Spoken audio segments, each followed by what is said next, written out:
Clash 1-4, time will explode. You could feel red blood run cold across the postcode. Got me down bad and the fear get viral. Fans screaming season done like a survival spiral. But breathe, my brother, fear don't leave. North London Warriors built from a stronger creed. Arteta armor defense like granite. We don't melt, this ain't that planet. No panic in the streets of North London. Even when that moment make red blood run cold, we stand strong.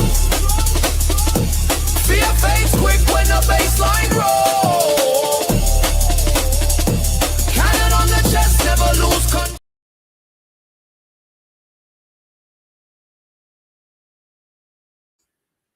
My bad. What's up and welcome to the Friday Night Knees Up here at the Adams Arms, a hostelry for the hopeful, a place where football is still fun. And it might be the only place on the internet where football is still fun. Do you remember when it used to just be a laugh? When you used to just follow your team and nobody decided who was going to win the league title in December. It is December, and yet all anybody seems to want to talk about is, are Arsenal going to win the league? Here's the truth. We don't know. You don't know. Like, so far, all I can find is conversations about whether Arteta is the right manager or not. We are on top of the Premier League with 2 points. That's not enough. We should be frightened of the great shark that is Man City because they always do really well. I've seen so many people in the last few days talking about it. And we went away to Club Brugge. Yeah, I know. I thought it was Club Brugge as well, but it's actually Club Brugge. And we beat them, but they're crap. Atletico Madrid were crap when we beat them. Bayern Munich were crap when we beat them. When we beat Real Madrid home and away, they were crap. Paris Saint-Germain were crap when we beat them. Every time we beat a team, they're crap. We're crap. All anybody wants to talk about is the points Arsenal have dropped. Injury problems, injury crises, which are getting easier and better, but you are going to have injuries. All of this said, what are the chances we can just have a night talking and bantering about football? I would love to see. Oh, here we go. Rosie's already in with the banter. Yesterday was indeed my birthday, and she's giving it happy belated 68th birthday, Dan. You don't look a second over 87. Great to see you. As a Scottish person, I'm surprised you know that people are able to live to 87. Yes, I am indeed a year older. I have now done 52 orbits around the sun. And what I know from that time is there has never been a time in my life where football has been more serious, more hotly debated by more serious people. Like if the worst thing in the world happens and we don't win the Premier League, does that mean everyone will piss off and start supporting someone else and I can finally get tickets to the games again? I don't know, but I want to hear from you. We have, of course, got Wolverhampton Wanderers tomorrow. I'm calling it. We are battering Wolves tomorrow. And we'll probably see Man City do really well against Crystal Palace, even though Crystal Palace are no mugs. And then he goes here, Anya Kemak, hiya. See, you don't have any viewers. I don't. You're right. It's just you. You're the only one. But don't hang about because I don't know if I want any viewers at all. Of course, Hawkwind is here. And when he arrives, those of you who are regulars here know exactly what's coming.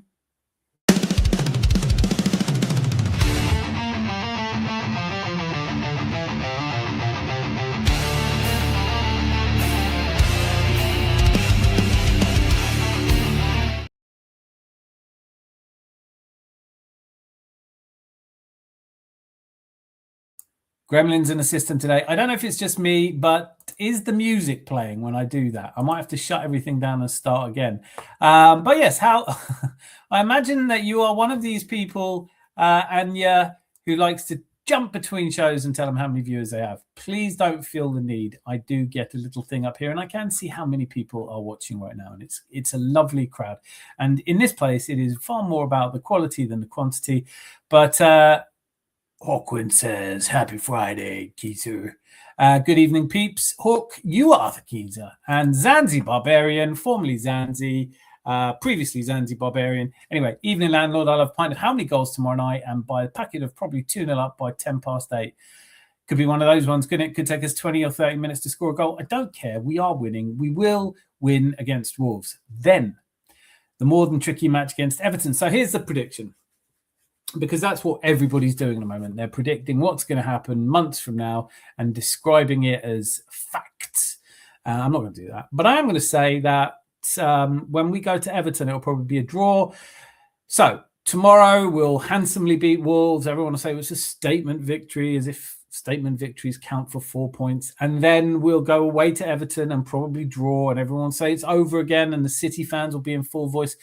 Unless, of course, they lose to Palace, which is not inconceivable to me. Happy belated 68th birthday. More than made up for by the super sticker. Thank you, Rosie. You're an absolute legend. 52 orbits, a mere whip of a lad. Bruh, what is this layout? This layout, you are on the handheld device layout.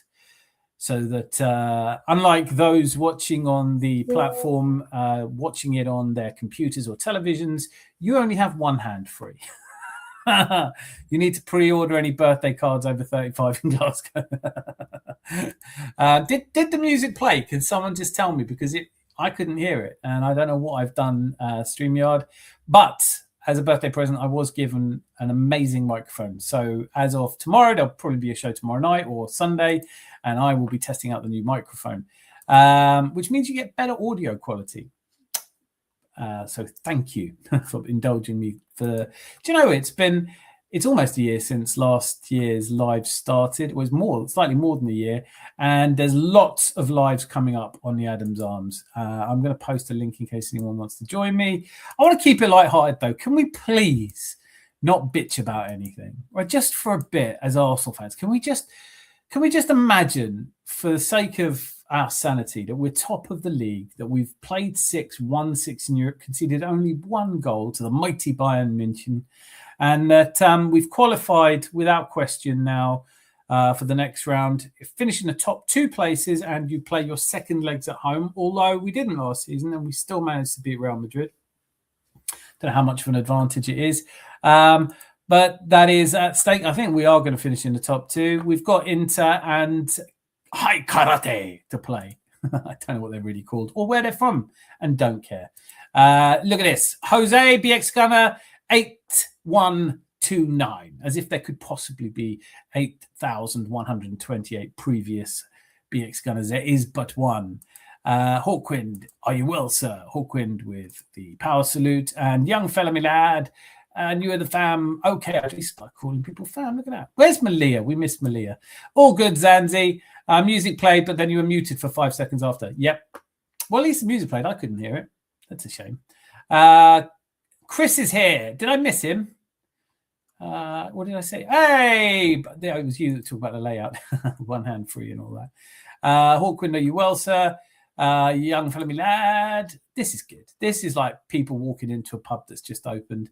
I was kind of half thinking maybe not do a show tonight because it's been a long day at work, and probably do a show tomorrow after the football. It'll be therapy if we need it, or it'll be just good old-fashioned poor old Wolves. Are they going to accumulate the 15 points needed to not be the worst team in Premier League history? Right, Hawkwind, yeah, played. And Nick Fadley, I clicked the like and I liked it. Then he clicked it again. If you are clicking like, please just click it the once, all right? Don't smash it. Oi, Razor, glad to see you on this Friday night watching the show on my TV. You want some Tecnologia depravata. It is amazing what is possible, even in Bristol. Everyone's saying hi to each other. Let's get the drinks in. I'm so glad you did the show. Don't listen to the haters. Rosie, I would never. I don't listen to anyone.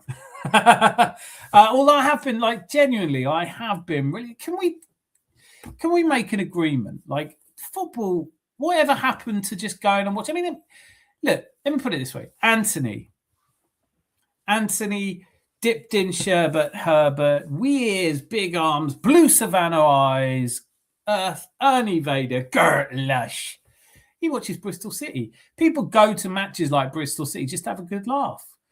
Was a time where working people worked drudgery-driven jobs that killed them as younger than they should have done, without much to look forward to in the ways of holidays or expensive gadgets. And they just worked really hard. And on a Saturday at 3:00 was their release.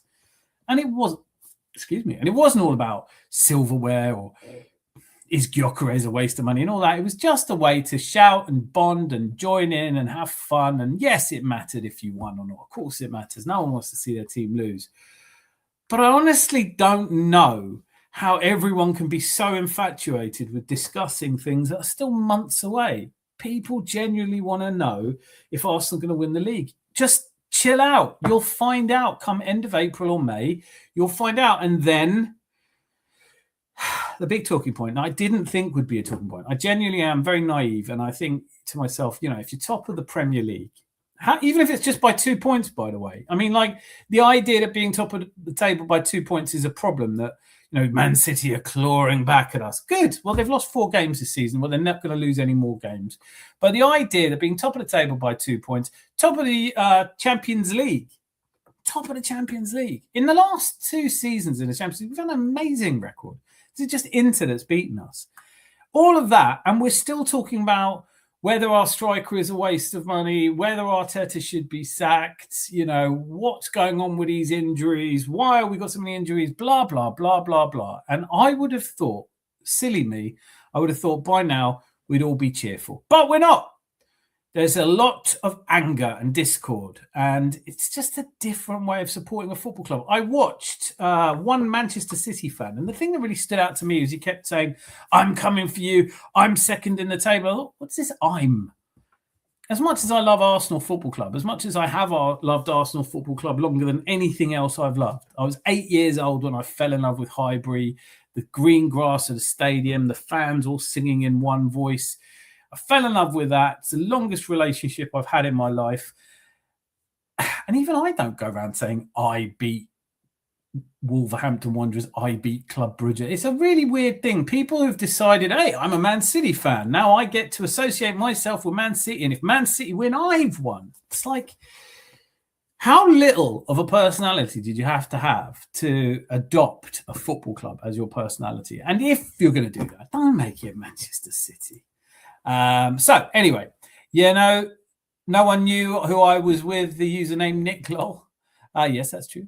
Live and kicking Rosie. Anthony Herbert got some busting scrumpy in for you, mate. Just seen it dissolve a mouse and fell into it. Dissolve a mouse that fell into it. Jose, not going live. The Guna channel is asking if you're going on the Adam's Arms stream. Yes. Ryan's here. Friday night piss up it is then. Yes, please. Can we just enjoy being Arsenal fans. Just enjoy it. Do you know what I mean? Like, we are in everybody's streams. Everybody's talking about us. You go on that Henry Reid's tweets. All he's ever saying is, Arsenal are scary. Don't be scared. Sleep with a light on. No, we're not coming for you. You're in our shadow. Stay there. And, every podcast talks about whether we're going to win the league or not. Can everyone just wait and see? I'm confident. But to be fair, I've tipped Man City since the start of the season. The only thing that's different is that Man City are doing about as well as I expected. My God, they were somehow able to beat Sunderland at home convincingly and claimed it as a massive victory, clawing back the points that we dropped to Villa. And it was disappointing to lose to Villa. But realistically, were you expecting us to beat Villa? On what basis? We've got 1.8 points out of the previous 5 games on average. I thought it was going to be a draw, and it was. And then it wasn't in the last kick of the game. Worst way to lose, isn't it? I like it if it's a 3-horse race. Fair. It's not, though. And it's not going to be. Aston Villa are not going to be there or thereabouts. Just looking at the odds. The odds you get for anyone but Man City and Arsenal are ridiculous. Dan, you've split your viewers up. 11 on this and on it. I don't mind. It doesn't make any difference to me. As long as you're all here, I'm happy. There he goes, Ben Ogadan. They like to moan. They do. Why do so many people like to moan? When is the joyfulness? Is it going to be like 5 minutes when we win the title and then straight back to going, well, you know what, Arteta did something wrong? I don't know. Bristol City, of course, Dan. Bristol shitty. Boy Tendio's here. What's up on this lovely Friday? What we're doing is I'm going to try everything I can from now to the end of the season just to enjoy myself. I won't get to see the game tomorrow. I know it's the first game I've missed in years. I mean, it's the mother-in-law's 80th, and that is a much bigger deal. And so I will be watching that Saturday in some places. It is indeed Saturday in some places. Was at 8 years old, I drank my first beer and rolled my first zoo. Late starter. I downed my first pint at 7. This is a true story, by the way. And it does explain a lot before any of you say that. Saturday in Berlin. Berlin! Wunderschön in Berlin. Are you in Berlin? Love it.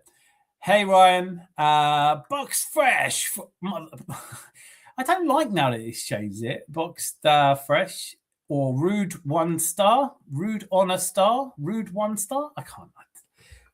It's Friday night. I shouldn't be reading. But it is great to see you.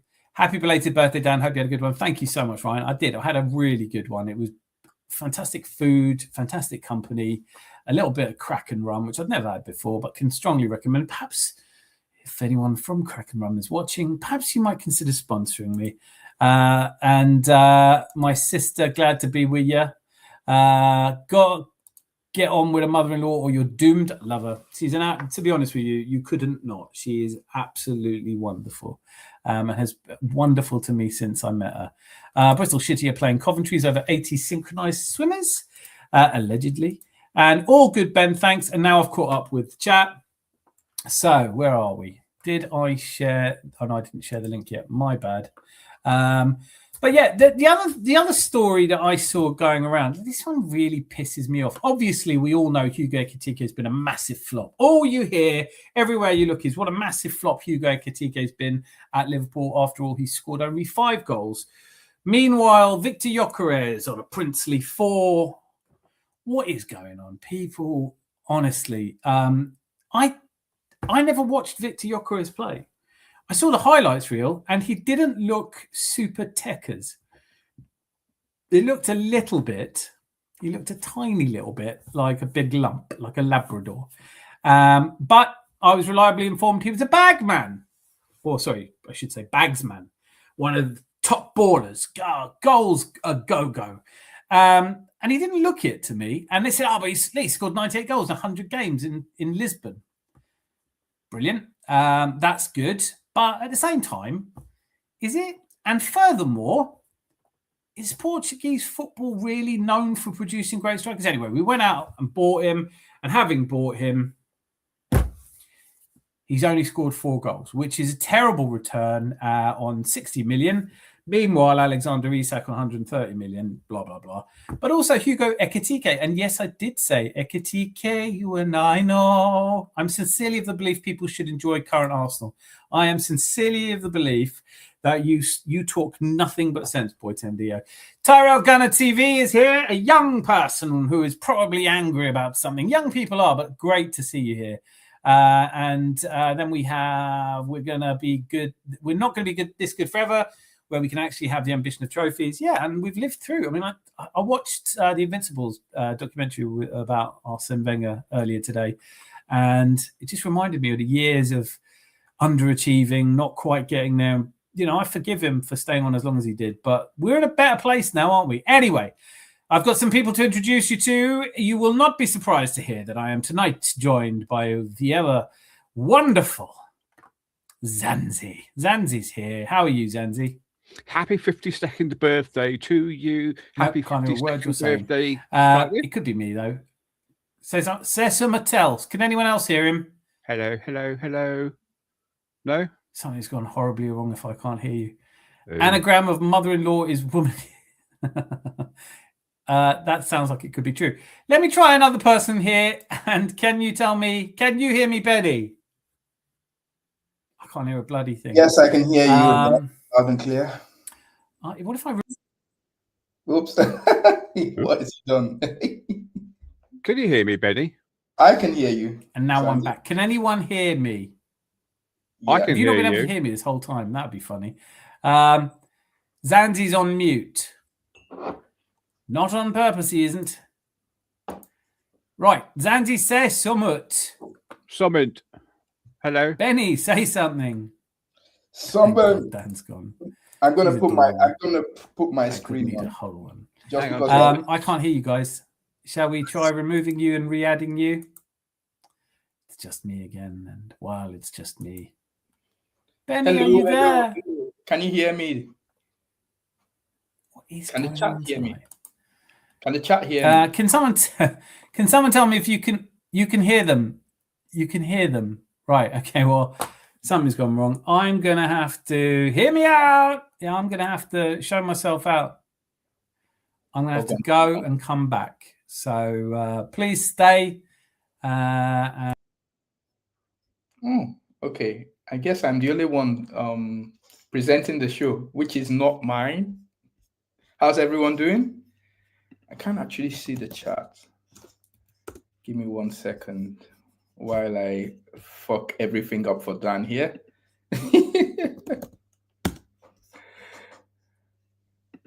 Oh, yes, Andy's yeah. Hello. You can hear me there, can't you? Yeah. I was at some point. I was running the show. Actually. Why is that? What have I done wrong? Can you hear me, Dan? Is your speaker on? Sometimes your speaker settings might not be. That's weird, isn't it? I can hear you flash. You're flashing, and I'm flashing, so we can hear each other. Can people in chat hear us? I think they can. Yeah. Maybe speakers. Yeah. Benny, say something. I can see you're speaking. Say something. I can hear you speaking. Oh, I can't hear it. This is my bad, my fault. Sorry. Hang on. Let me see. I'll do everything I can. Settings, audio.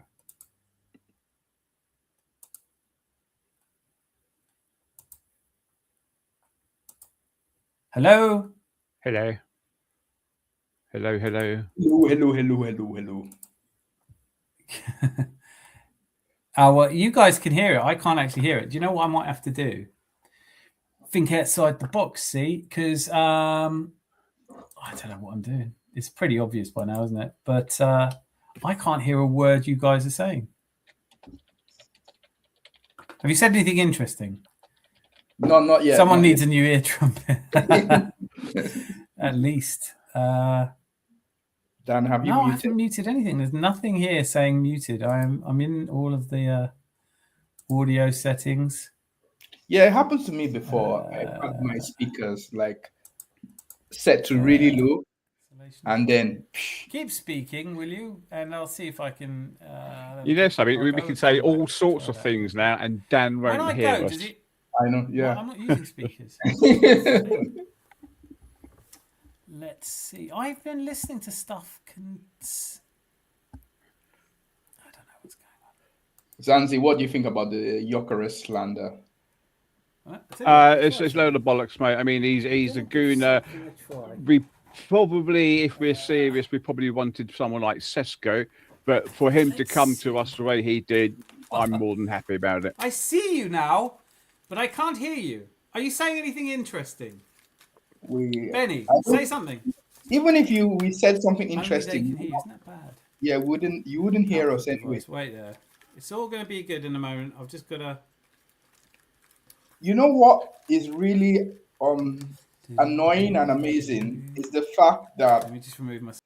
You have Gyökeres, 2 Swedish strikers, yeah. One bought for so much money, the other one bought for less than half the money, yeah. And then everybody has decided to pile on the one who has the 5 goals.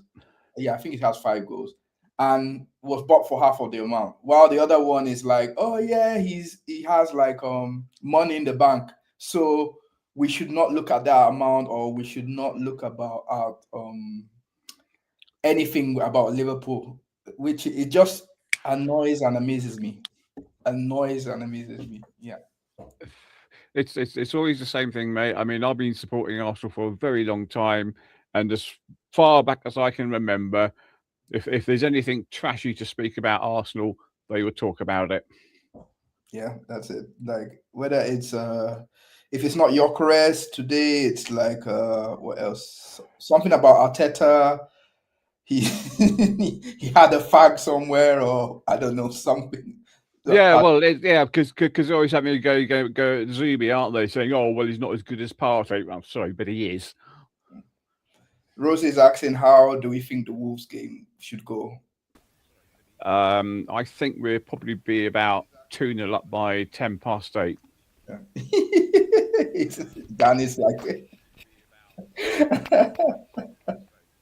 Hi everyone. Can you hear us now? I'm back.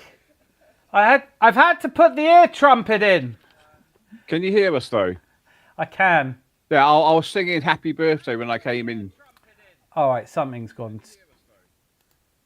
Somebody's echoing. Right, say something. Something. Okay. Yeah, that's better. Something was echoing before.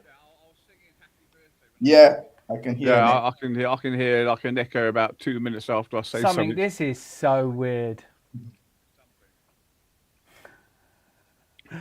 This is the worst Gremlins we've ever had. I can hear you, but what I've done is I've opened the channel on. Yeah, it's me. I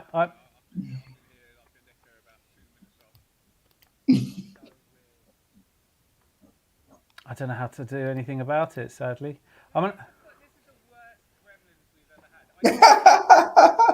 Santi, that's you. I didn't say anything. I didn't say anything, honestly. This is terrible. Right, I'm gonna go and come. I'm gonna go away again. Okay, we'll just continue talking. Don't worry, it's back. Yeah. So yeah, how do you think the Wolves game will go? Somebody says 6-0 in the chat. 6-0 Arsenal already. Yeah, I can believe that we are going to do better than we did against Leeds, and we beat them 5-0. So Ryan's probably spot on with 6-0. I'd like to say 10 probably. Yeah, like we should. The amount of like, I think under the like talk under the like air on the I've been hearing people saying, "Oh, we better not lose this game. We better not lose this game." But surely we're like we should be beating Wolves, especially at the Emirates. This game has come at a really nice time for us, like especially with injuries. Like we should be playing. Right, I was looking through the stats. We played 7 home games. We won 6, drawn 1. Yeah. We've conceded 2 goals. We've conceded 18, and that's no. We've conceded 2 goals. We've scored 18 at home. Yeah. Wolves played 7, won none, drawn 1, lost 6. They scored 1 goal and they conceded 12. Yeah, there's a reason why they're at the bottom. Yeah, if any team that can get pasted by Man United can, that is not a very good team. Who would I start tomorrow? Who would you start tomorrow? Who's fit? Yeah, I hope Saliba is fit. I really hope Saliba is fit because we need him for the running. So we need him to get some minutes. I know Arteta keeps saying it's days, and I think I saw somewhere saying that he might be ready, but it's more about fitness tests. I'm not sure. I mean, whether he's going to be ready or not, but is Calafiori going to be fit or not? Oh no, Calafiori is suspended. He got 5 yellow cards, so he's not playing. Definitely not playing tomorrow. Right. Yeah, it's definitely Miles will definitely be playing or tomorrow definitely. Yeah, Miles should be able to cope with it. I mean, he did it last season. I've not been happy with Miles's performances this season. I don't know if I'm the only one, but like last season he started like a rocket, and this season the games that he's come on, I've not really been like super impressed by his defense, some of his defensive, like in against what's the last match? Club Brugge. He got like run ragged by that really quick guy they had on the right. He almost got taken to the cleaners so many times. And I don't know what's maybe it's like he needs to have like an extended run of games but it feels like it's a different Miles from last season to this season. Yeah, he's looked quite good when he's coming into midfield because he set up that goal for Martinelli really nicely, didn't he? So maybe, I don't think he ever will do, but maybe Arteta will go for a back three against Wolves. Oh, back three, that would be something. A back three, wow. Back three of who? It's going to be Nkapia, Timber, and Benny Blanco. Yeah. Ben has done well. And then you mean he puts Miles at the wing back or something like that, yeah? MLS as a wing back. He might even put Madueke on. Madueke's goal. I don't think anyone expected that on Wednesday. Oh my God, that was. I mean, I watched the goal the first time, and I was looking at that, and I'm thinking, did it actually go in the net? And the players were running off and thinking, oh, it must have gone into the net. I said, well, that's a cracking bloody shot, wasn't it? I don't think anybody in the chat was expecting that. That was a goal and a half. Oh my God. I've never actually when he's like going with the ball, I'm like, oh, okay, it's Madueke. He's gonna dribble and then maybe lose it. But he popped it, and I was like, and then after that moment, it's like he couldn't do anything wrong. I know he worked the keeper after, then he scored the goal, but and then after that moment, he's yeah. I can hear you. Yay! Can you hear us without the echo? Ooh, I've turned the echo off. It's all slick here. Don't worry. Sorry, you were talking football. I'll shut up. So Dan, I'll read the bunny men and you'll echo, are you? That joke is not only way over everybody under 40's head, but even though it isn't, it's just yes. If you want to be the bunny men, there's something saucy about that. Were we talking about MLS? Where? Bring me up to speed. So I was saying, because somebody Rosie was asking us about the preferred 11 in the chat, and for some reason MLS came up because Calafiori is not starting. He's banned, isn't he? Yeah. And MLS, unfortunately, every time he's coming, he just hasn't been the same as what he was last season. On Wednesday, he didn't have a good game against their right winger. He absolutely tore him to shreds at some point in the match. I don't know what you think. Well, I totally get your point. That it's like ever since pre-season, Miles hasn't looked himself. I think we all know it's not his long-term position, but I think the thing is, at the moment, like with the World Cup coming up, he was nailed on to be a left back starting for England, and now he might not even get that position, certainly if he's not playing. I've never really felt truly comfortable with either Calafiori or Miles Lewis-Skelly as left back, but I think as time goes on, I am grudgingly saying, look, Calafiori hasn't really put a foot wrong. He's mobile, he gets up and down. I think it's courses for courses, different games for different players. I want to see Miles Lewis-Skelly start against Wolves because, come on, all of this talk about who's going to play in the back four or whatever, it really doesn't matter. We've got to be... oh, look, we've got someone else joining. It's an Everton fan. Be nice to him. What? Where's the moustache? What have you done to the moustache? Saved it off. Well, well, that's good news, because for a moment I was, oh God, I hope he's not ill or something. But I figured you'd shaved it off. So am I kind of on the same track as everyone else with Miles Lewis-Skelly? We haven't seen him play as well as he did, but it was a sensational season for him last season, wasn't it? I mean, did you expect that from him at left back? Last season, no, not really. No. So I'll go through some of the comments. Still learning this left back position, is having a couple of teething problems. No. Oh, it's gone up again. I am new.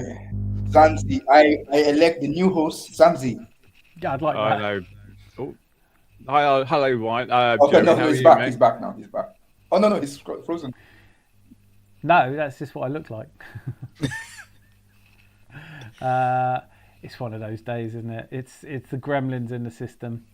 But yeah, so I'll read out some comments. Oh look, we've got a £2 super sticker from Anthony Earth Vader. Hear me out. Thank you so much, Chris Antonio. At least Damon will be getting his new PlayStation at Christmas. That's mad, isn't he? 15. He's going to be playing PlayStation. He's on it. Yeah, he's also injured. He's also injured. 2 months. 2 months. Yeah. It's just because he's at Arsenal. Dan's buggered off to listen to the Archers. Remember what George Graham used to say to the team, Zanzi? I'm saying 6-0 Arsenal. I'm not. I'm saying 4-0. Dan, you look ridiculous. This from... Yes, I do. You're right. Bruno Fernandes. Yeah, no, I'm climbing up the FPL table. I'm looking forward to showing some league tables. Has your PC switched to the other monitor, Dan? My PV has done that before, and I've had to switch the speaker's background via settings. Yeah, so I think it's all right now. Can you all hear me okay? Yeah. Yeah. Would have been a good time to say no. Wolves have just given up, in my opinion. Yeah, they looked pretty poor against Man United. Worst team in the Premier League. We've got you lot next, Jerry, after this. You do us a favour? You don't want to see City win another one, do you? No. You at least beat Chelsea. You're playing Chelsea next, aren't you? On Saturday. Yeah. Please beat Chelsea, please. We'll try. Why do you care about Chelsea, Ben? No, because they went on like they won the league once they had that draw. They like, didn't you not hear them? They were like, oh my God, we drew against Arsenal. We've now won the league. Wow. I think you're in danger. I mean, I don't know if this is true. Correct me if I'm wrong. But if you've started listening to Chelsea fans, I really don't think you should. Well, to be fair, I'm in Berlin. I live in Berlin, and I have quite a few of them around me. So really? Has Berlin got a lot of Chelsea fans? Not just the part I'm in. Just the part I'm in, not the whole of. Move at once. I love this. Dan's got with Cole's here. Coles. Everyone's getting in on the. Oh, look at this. Can I just hijack the conversation? I do want to talk about this, right? Victor Gyökeres is shit. He's rubbish. We've done 60 million in cold blood. We'll never get our money back on him. Yes, he scored more goals than Alexander Isak, but he's terrible. Can I go round and get your thoughts? Actually, I want to start. Jerry, you're a neutral or an Everton fan, so I know football's not something you know much about. But what do you think of Victor Gyökeres? Would he fit in? I know you're missing Calvert-Lewin now. That Leeds have got him. I'm happy. First of all, I'm happy he's got him. He's just for us at the end of the season. But the one you got now, that we're talking about, I don't think he's good. I don't think he's like world class. It's not as good as he used to be, in my opinion. Yeah, when he played for Brighton. Yeah. All right. Yeah. So Zanzi, please elucidate the Gyökeres discussion with your insights. He's the gooner, so I'm not going to knock him. But that being said, he's probably not hit what we were expecting him to hit. The goal, the net. The net, yeah. I tell you what, I'm more worried about. He's not even missing chances. Like when you watch Club Brugge, we played Club Brugge on midweek. I don't know if any of you watched the match. It was a dead rubber anyway, but I enjoyed it. Noni Madueke, where's your petition now? But you could easily have forgotten that Victor Gyökeres was on that pitch, couldn't you? Yeah, apart from the fact that he was dragging defenders away from other players. I'm not having that. Come on, man. Like, don't spend 60 million on a quid to drag people around. We'd play Anthony if it was for that, wouldn't we? We'd stick Earth Vader out there. No, I'm being a bit facetious, but this is every week it's interesting to me to see who is the problem now. We're top of the table. There's only one team that scored more goals than us. We spent half as much on Gyökeres as Liverpool did on Isak. No one's talking about what a flop Isak is. What about Marmoush? He hasn't scored many goals either. He cost more money, and Ekitike cost more money, and yet we're all having a conversation about how crap Victor Gyökeres is. It doesn't make a lot of sense to me. The correct answer was for Tamada. Just saying. He scored 5 goals. But That makes him a legend, right? 5 goals makes you a legend. 4 goals and you're rubbish. No, to be fair, if Gyökeres scores 3 tomorrow, though. To be fair, he's looked like the best of all of the summer striker one. The signings. Yeah, I like Gyökeres anyway. He's an Arsenal player, but yeah. I like the way you think. Look, facetiousness aside, I am supporting him but this is what drives me mad, Ben. Like, I didn't want to sign him because I'd never seen him play. People kept telling me how he scores loads of goals for Sweden. I was, he does against Estonia, but he hasn't played anyone good yet. I mean, he's played in the Portuguese league and he scored a shit ton of goals, blah, blah, blah. But for me, I hadn't seen him, so I couldn't have an opinion. And just the goal scoring record wasn't enough for me. So, but I was like, all right, I want Benjamin Šeško. I'm not saying it's turned out better for him either, but at least with Šeško, he looks the part. You know that? Did you see Bell? No, do you watch a lot of Bundesliga then? I do. No, I don't watch. I hate it. I'm sorry. I'm probably one of the only people in Germany that don't like Bundesliga. See, I do like the Bundesliga. It's not as good as the Premier League, but I thought Benjamin Šeško scored a goal against Bayern last season, which was just special. And you're never seeing that from Gyökeres. And they were about the same price. In the end, I'm glad we got Gyökeres because he wants to play for the club, etc., etc. But it's really hard as somebody who didn't really want to sign him. And everyone kept saying to me, what are you talking about? He's one of the elite strikers in Europe. And you go, well, all right then. Then we sign him and he doesn't look like an elite striker. And everyone's saying, oh, Arteta doesn't know how to get the best out of him. We need to change our entire system to get the best out of Gyökeres. But we're top of the table. Why would you suddenly change your system? Like, to be fair, we are scoring like a lot of goals. It's just that they are not being scored by Gyökeres. So yeah. I understand when the haters say he's. I think people are just trying to look for things to talk about being in Arsenal. But our wingers are like Saka is getting loads of touches. Madueke is starting to get into his own. Martinelli is not the same Martin. I think our Martinelli is a different kind of Martinelli. So, and this is all because we have a different kind of striker. So I get it, but if it means that Saka scores more, Madueke scores more, Martinelli scores more, Trossard, who has been phenomenal, also scores more, then I'm like, okay, if we win the league with this, then I'm like, okay, whatever. Arteta, make it work. If it means Gyökeres scores no goals and our wingers get all our goals, then honestly, I'm fine with it. Yeah. Do you know what? I think you and I agree completely. I don't give a shit who scores the goals as long as we score goals. We're scoring goals. It just seems like people are having to work really hard to figure out ways that we should be upset. And Jerry, as an Everton fan, if you were in our position, would you be angry? I would be, actually, yeah. I'm joking. It'd be nosebleed territory. Have you ever been top of the league? We have been, but not stayed there.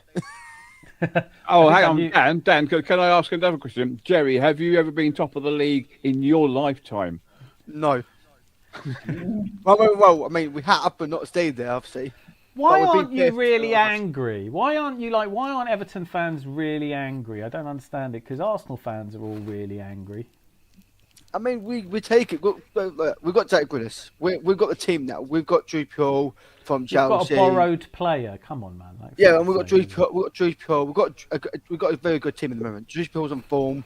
He Obviously, better be. I've just put him in my fantasy league team. So have I. So have I. Yeah, no, fucking good shout. I'm going to go through some of these because there's been obviously all the technical glitches. I'm going to go through some of these. Dan's still on Windows 84. No such thing. Dan's got Windows XP. Guys, change the theme. MS-DOS in 25. What the fuck? Something exciting's happened at the Adams Arms. Being told to close Windows, but I like them. There's a window of opportunity. These are great. These are just brilliant, aren't they? Like Christmas cracker jokes. Guys, Dan has Windows but can't afford curtains. Please subscribe. Miss Molina's here. Wonderful to see you. Look like you're standing behind a conundrum, Dan. What the fuck is a conundrum? Dan gets my sarcasm. Dan does get your sarcasm. The problem for Gyok is that he isn't some under-23 player. He's been good now by narratives. Yeah, the narrative was we buy him and he hits the ground running. If we buy Šeško, we'll have to wait 2 years for him to be good. People are just chatting a lot of breeze at the moment, aren't they? Like, oh, Gyökeres is a baller. Have you ever seen him? No. That's what it is. That's what the world is. Mana says Gyökeres makes this team better. Top Gooners don't like it because they want to protect their Angel Kai. What are you talking about? That's got nothing to do with it. And who are the Top Gooners? I'm here saying I don't particularly think Gyökeres is going to be 20 goals a season, which is what everyone said he was going to be. But I don't want him to not play, but I do think you'll see a bit of Kai Havertz. And I do think if Kai Havertz scores more goals than Gyökeres, you'd play him, wouldn't you? What the fuck's that got to do with being a Top Gooner? They're Angel Kai. This whole Top Gooner, Bottom Gooner shit is getting really old for me. Sorry. Like, you know what? Like, I just don't get it. Can't you just get on with each other? Gyok not looked better than Mosquera and Hincapie. No, those two have been amazing. That's been, like, fair play, right? Can I just quickly say that when Hughes came on, he looked pretty good. Hit the crossbar, didn't he? I listen. I would make the case for the defence for Gyökeres that he played 60 minutes dragging players out of position, and when they were knackered, Jesus came on and scored goals, had shots. But I think Jesus is just a better player than Gyökeres. That's my view. I'm here to be disagreed with. But here, this one, Mana 10906. Šeško's a basketball player. His highlight reel is just jumping. Go and watch it again. Go and watch the goal against Bayern. Just do that. Instead of peppering me with comments about Top Gooners, just go and watch him. Or watch anything. Dan, roll me one. I'm back on the cigarettes just before Christmas, in case anyone wants to know. I've been watching a lot of Lee Gunner, and he smokes, and he's got a massive fan base. So, anyway. Charles is here. Dan, not specifically you, but in general, what causes AFC fans more PTSD? Man City chasing or injuries derailing us again, even after Berta provided the solution in the summer? We're all getting worried about injuries because we're worried that things are going to go wrong. But nothing's gone wrong yet. Like, do you know what I mean? We didn't lose the Villa game because of the back four. We just didn't score the second goal we needed to. We went to Club Brugge. Who knew it was pronounced Brugge? I thought it was Club Bruges, but Club Brugge apparently. And we beat them 3-0 and didn't concede a goal. So I don't know. I don't get any PTSD from Man City. I think a lot of the problem is people look to the past to predict the future. So they say, well, Arsenal can't win because they didn't win it last season. And you think, well, that isn't quite how it works.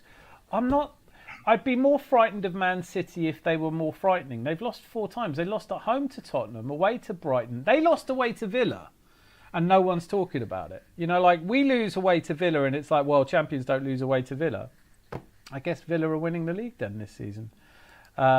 It's very likely the team will look better with Havertz. Have to remember there is an Eze and a Madueke to play around with this season too. Diamond might be injured for 2 months, but Mummy took him to see Santa Claus. I'm not coping whatsoever. Gyökeres ain't it. Got Thierry Henry there, a sap to train him. Oh, imagine. I don't think you can train Gyökeres. I think what he's missing is just by 27, if you don't have what he's missing, I think you're not going to have it. Jesus is a different profile of striker than Gyökeres, though I agree with you, Dan. Yeah, he's totally different. And this was a comment that I've seen quite a lot today, which is people saying, why can't Arteta get the most out of Lacazette or Aubameyang or any of the strikers we've had? And then I think, is there anything that Arteta does right? Is anything that he does please people? Because like, I don't know. He must have. I just don't know why everyone hates him so much. I've said since Madueke joined Arsenal that I'm a huge fan of him. Give him the space and he'll fly. Very few convinced he was a steal for you guys. I think he's a bit of an oddball, but I really like that goal he scored. The second goal he scored was probably a goal you'd expect Gyökeres to score. I've forgotten. I'd love Noni Madueke to be our player of the season just because of the pricks who wrote that petition. Anyone have any thoughts on that before we move on? No, I mean, I was talking to, I can't remember his name, who's in the top left. Yeah. There, like in the top left here. Yeah. Oh, Zanzi. I'm so sorry, Ben. Yes. Ben, sorry, yeah. We were talking about that. Yeah, you were here on your own together. It never even, do you know what I mean? Like, it's just, you can't take Uncle Zanzi anywhere, can you? Fucking, and that's Jerry down there. I know Jerry, yeah, apart from the fact he's lost his caterpillar.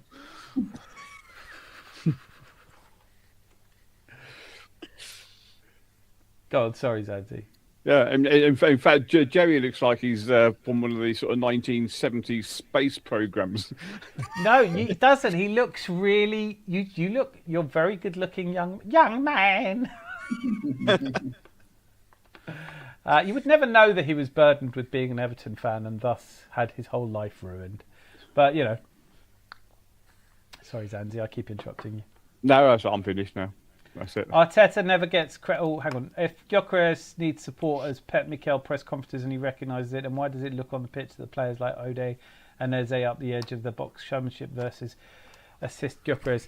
That one is going to take me a moment to digest. I think this whole point of, can I just say, look, I'm not in favour of changing Arsenal Football Club's entire style of play to suit a £60 million striker we signed. We spent more on Kai Havertz, but no one's talking about changing our style of play for Kai Havertz.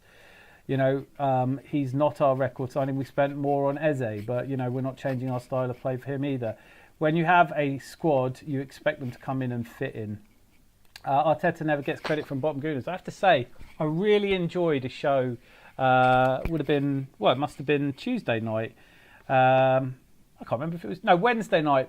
DJB Huddle, him and Normski were talking, but they were going in on Arteta again, and I was just like, why are we still, as a fan base, having this stupid conversation about whether we're going to sack Arteta in May? Just wait till May. If he doesn't win silverware, we can have the conversation then, and there'll be lots of people who agree. But at this point, nobody is sacking a manager who's top of the Champions League table and top of the Premier League. And they say, oh, it's only 2 points. Okay. Yeah. 2 points. It's only 2 points. Right, but are we saying Man City don't want the 2 points? Like, wouldn't they rather be 2 points ahead of us? No, apparently not. Apparently they're the great white shark hunting us down from 2 points behind, having lost 4 games already this season. Another £2 from Earth Vader for a new lighter. I'm a charity case. I love it. Very fuddled. They told me they had eaten that hard food with the starch. Why can't my collar fold after being starched? Yeah, there's some comments today that I just don't get. Please start again. Anyway, so what's the mood? I mean, obviously Everton, the mood is fantastic because you survived another year. Benny, what do you reckon? How are you feeling? What's your overall? You happy with the season? Unhappy with the season? I mean, I'm buzzing with above Liverpool at the moment, and I'm hoping it stays like that. Obviously for Arsenal fans as well, you asked to obviously stay above Liverpool. And then we're fifth in Chelsea, but we drew a game, so I'm hoping we do beat Chelsea and stay fifth, back to fifth again. David Moyes the hero, huh? Yep. David Moyes the Moyes-sire. Yep. You can have that one. Yep, let's have him back. Yeah, totally. The only person who'd take the job, apparently. Is that true? Yeah. No one else would do it?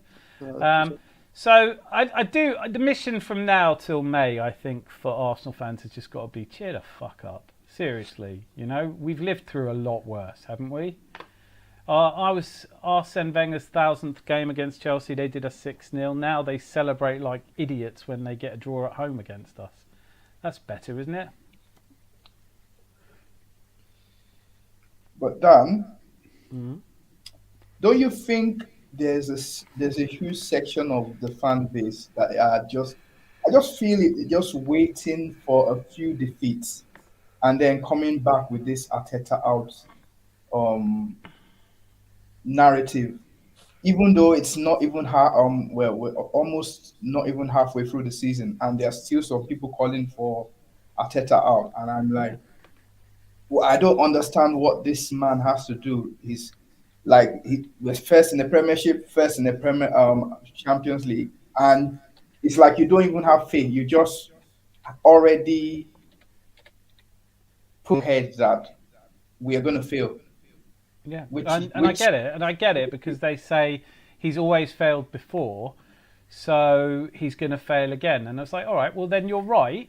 Here's my problem with it, right? It's as simple as this. I don't have an opinion on Arteta. I don't need one, right? Like if we were 12th in the table, I'd be there going, yeah, we need a change. Everything's gone wrong.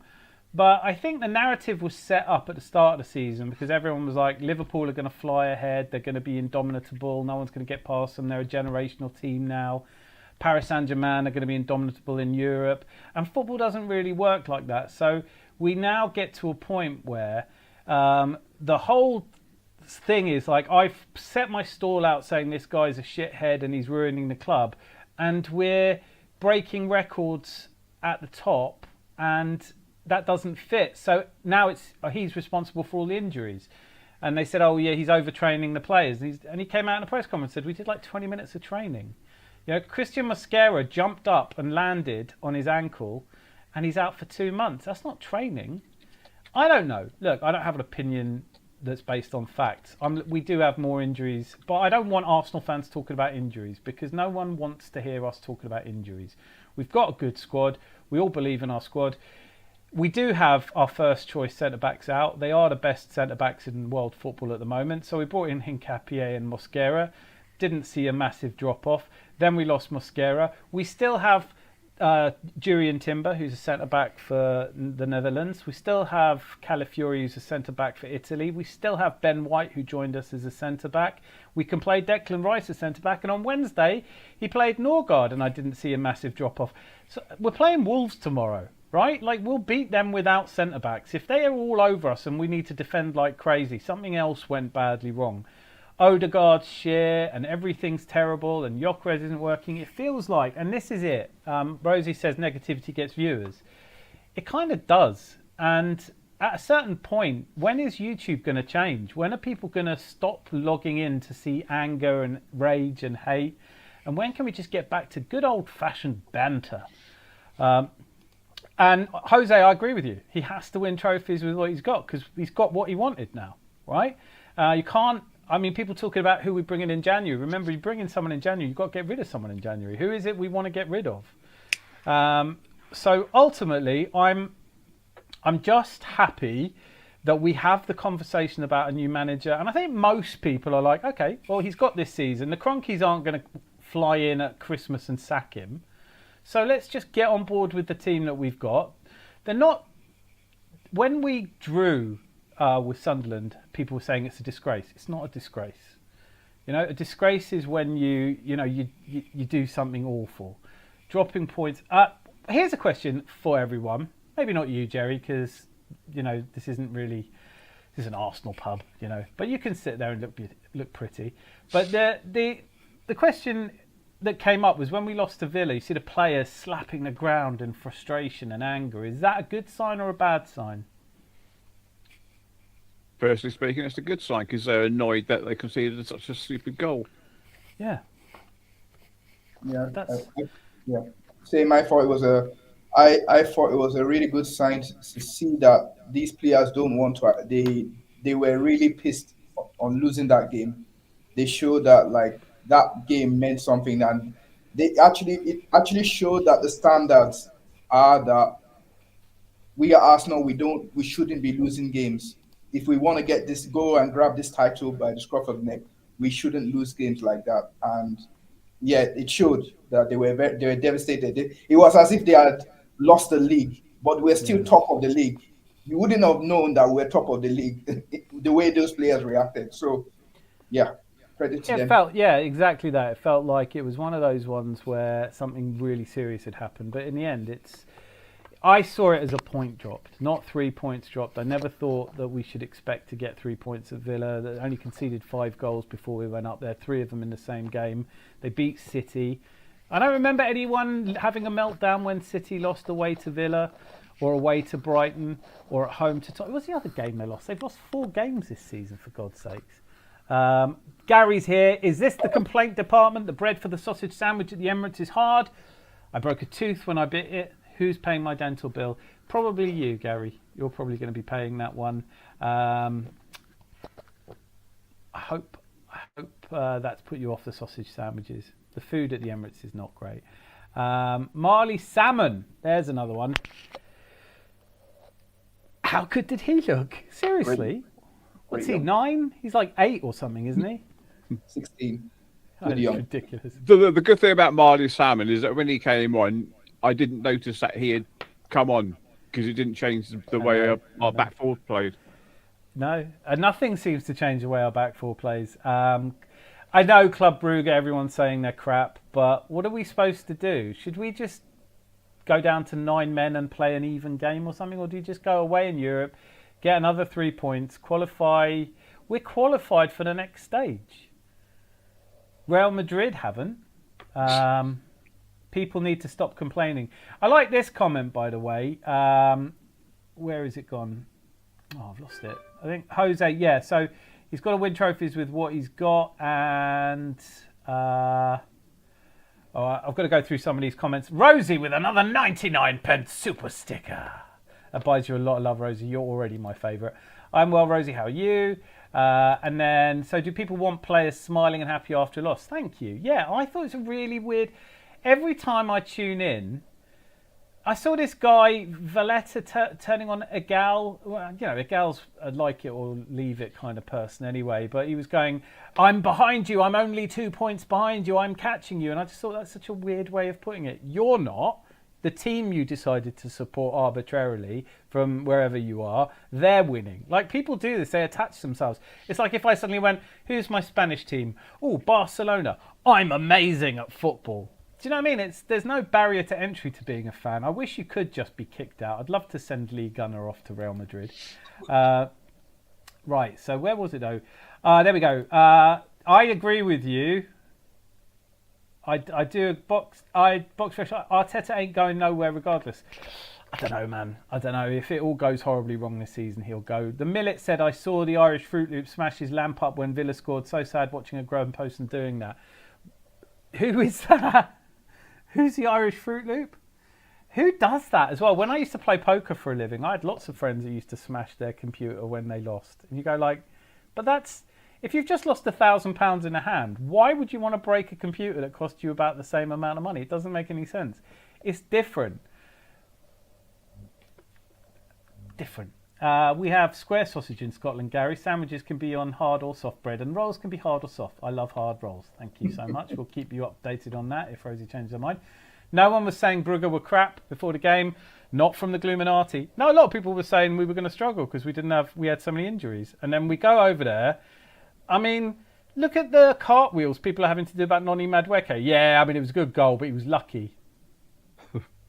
Like, that was a fucking brilliant brace. He scored 2 goals. The only thing about... I'll say it. Before the Club Brugge game, I was saying, is anyone else sick of Noni Madueke? And I felt like he did that to me on Wednesday just to silence me. And that's good. Keep doing that. But yeah, the people just want to be miserable, don't they? They're all talking about how Brugge beat Barca, big scary. Yeah. They were great last season as well in the sort of games against Atalanta. People feel like Football Club owe them something. We should be doing this. If he doesn't do this, then... Yeah, well, we used to get it when Mob Boss used to come in here and go, they need to win me a title.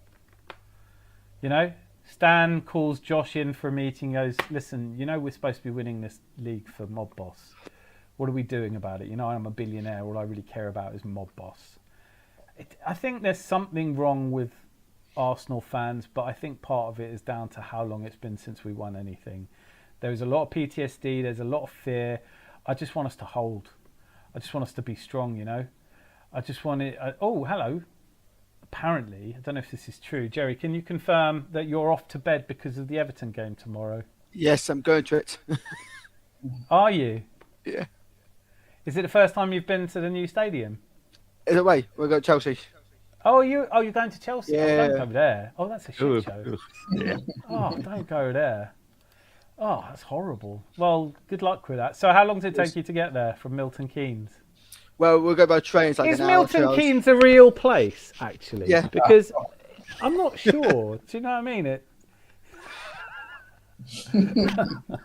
What are you? Could you do me a favour? Could you just get a 2-2 draw, please? That would be absolutely brilliant. I want to win. Yeah, I want you to. I want win back to so fifth. bad. Jerry, just remember, put your stab vest on. It's such an I'll awful try. place. And I'm going to. And after that, I'm going to on the 20th. I'm going to the Arsenal game at Everton. Oh, are you? Hopefully, we beat you guys. Do Joking. you know I what? want you guys to win. I have to tell you, I think I'd take a draw out of that game. Same. I'll take draw. It's just such a tough place to go. You always play well against us. It's just the facts. It's the 7th toughest match we play every season. Do you know that? Yeah. It's the 7th. In terms of points scored over the last 5 years, you're the 7th most difficult place we go. It's harder place to go than Chelsea for us. Do you think it would be fun to give Wolves a 4-0 head? Oh, by the way, yeah, look, thanks for being on, Jerry, and get a good night's sleep, and I hope you have a fantastic match. See you, Jerry. See you. Thanks for coming on. Do you think it would be fun to give Wolves a head start and play with 4 men or all Arsenal players with their arms tied behind their backs? Wee bit of jeopardy. Yeah, maybe once we've won the league, we can do shit They're like still that. a Premiership team. Yeah. Right, so Irish Fruit Loop would have to be Shane. Oh, right. Yeah, do you know what? The best thing I've done, I can heartily recommend it as well. The best thing I've done in the last couple of weeks is I've stopped watching him. I don't know, do either of you, or any of you, let me know in the chat, do any of you have a channel that you go to that you know is going to wind you up when you listen to them? Do you ever do that? Apart from this one. Obviously, don't say this one. I'd be hurt. No, I gave up watching those because they're just pointless to me. They're just angry all the time. I mean, listening to a grown man say that Mikel Arteta is a psychopath, it's just a little bit silly, isn't it? Box Fresh says, why does Ben have the CEO of blah blah who we caught at the basketball game as his background? Curious. Oh yeah, that's who it is. Game. It was a baseball game though. I thought it was a concert, wasn't it? Oh yeah, it was a concert, Coldplay concert. Yeah. Coldplay concert. Yeah. Why have you got him? It's brilliant. Well, I had it for the time it was there when it was like in the news, and then I forgot to change it. So, but Okay. yeah, I'm a bit of a joker sometimes. I think we will. Manna says, I think we'll destroy Wolves, but don't underestimate Wolves. Any team can beat any team, especially in the Premier League. I totally agree. But listen, I think Wolves are that team. They are so bad. Seeing them against Man United was. I saw them against Tottenham, and they looked great. And obviously, I was cheering them on. And they got a 2-2 draw, which I think is one of their only points they've got this season. But yeah, no, I get your point. But I think we can relax tomorrow. I'm not even watching it. I won't even be watching it. Boy Tendio says, I stopped watching a lot of people after we signed Eze because there was nothing left to complain about, but they kept complaining. They're complaining right now, and we're top of the league. Gave some a chance, but they spurned it. Oh well. Tom Canton, the Guna Talk sends me into John Wick settings. Well, I like Canton. It's weird. Come on. The thing is, right? Like I don't dislike him at all. I used to listen to him all the time on Spotify before I knew he had a YouTube channel. Even really, I used to listen to it, and I like him. But you know, when some people just after a while grate on you, and it started to get a little bit for me. But I think he talks a lot of sense, and I don't have a problem with him. I think in the like what they call it, the band of Arsenal fan content creators, Tom is like one of the milder ones. There are some that I will never listen to anymore again. They just wind me up because they talk nonsense. Yeah, I feel that as well. I think that it's just become so hateful because You know, when we beat Atletico Madrid 4-0, and then Shane Gooner was like, you know what ruined it for me was Christian saying we're the best team in Europe. And you go, why does another fan from your club saying we're the best team in Europe upset you? I have. Every game I ever watched, and I used to go to every home game, we used to sing Arsenal, by far the greatest team the world has ever seen. I can just imagine Shane Gooner standing there going, that's not right, I don't like it. And you just think, mate, calm down. We're supposed to be like this. We're Arsenal fans. Yeah. Clock Enders, Nath is here. Last Christmas, I gave you my heart, but the very next day, you gave it away. This year, to save me from tears, I'll give it to Zubimendi. Love it. Keep them coming. I don't go anywhere near channels. I know, Rosie, you're very much more the sensible one. I don't go anywhere near channels like that. 2 to 3 seconds and I've made my mind up on a channel. And I get that. Gary's off. He's off to movie night with the boss. I hope you have a great movie night and let me know what you watched. Jordan's here. You will never walk alone unless you're Arnie Slot. Shane would get triggered by a classic Arsenal song, but that is indeed correct. I don't think they'd let him in the stadium, to be honest with you. I can't stand the far right or the far left channels. I like good balance of praise and criticism. Do you know what, Jose? I think that's how I feel. I don't, because DJB, I really like DJB's content. Because he's kind of my age, and I think he's funny. But then he gets really on one because he's always saying about how many people are protecting Arteta, and I don't really see that. I don't see anyone protecting Arteta. I just see being criticised far more than anyone else that's top of the league. I don't mind if people have a criticism of Arteta, and I'll listen to it. But I just think, do we have to talk about it now? Is this the right time to talk about it? And then a lot of Gluminati would. I have to admit, I'm Arteta out, but I can't anymore watch Lee and them except one channel. He's chill. But I want to see both sides of the argument, not AFTV. That's clickbait. AFTV is corporate now, isn't it? AFTV it's not what it was. It just isn't. You know, I mean, it had its moment for me. I think there's a lot. I like Lee Judges, but I mean, come on. I do like Robbie. I still like Robbie when he gives his analysis. I do like some of the guys on there. I can't stand them, but I understand why Robbie's taking the channel where it's been gone to. Mate, he's turned it into an empire. Yeah. And you have to respect that. And it's it was. I am, and I know not everyone is, and it's contentious for me to come out and say it. I really admire Robbie Lyle and his brother. I think they are really intelligent, interesting, hearts in the right place. I think that, the channel's gotten to a stage where there's all politics and shit like that. And, people do well and then they want to branch off. James B and Turkish and DT and Troops. They've all done well out of exposure, including Lee Gunner. And that's brilliant. But where the platform is now, I'm sure I'm not the only one who doesn't watch a lot of AFTV. Yeah, same. I used to love AFT when it started. Yeah. Even during the pandemic, but now it's some of the shows I do watch, but I think some of the shows on DR Sports I kind of also watch those as well, but I'm not an avid one. It gets to me every week when they go for the predictions and Abby goes, I think Arsenal will lose. And you just go, why are we still asking her? Is there any point in asking her? She doesn't know shit and she just wants us to... But Dan, it's amazing to watch those shows when Tottenham get beat 4-0. And that's a reason to go on. No, but I'm straight to expressions.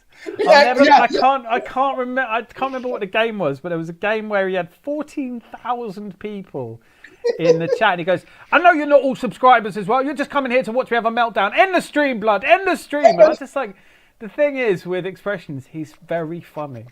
He is very funny. I respect anyone if they're funny. He has his meltdowns. I can't blame him. He's Tottenham, but he's always good value to listen to.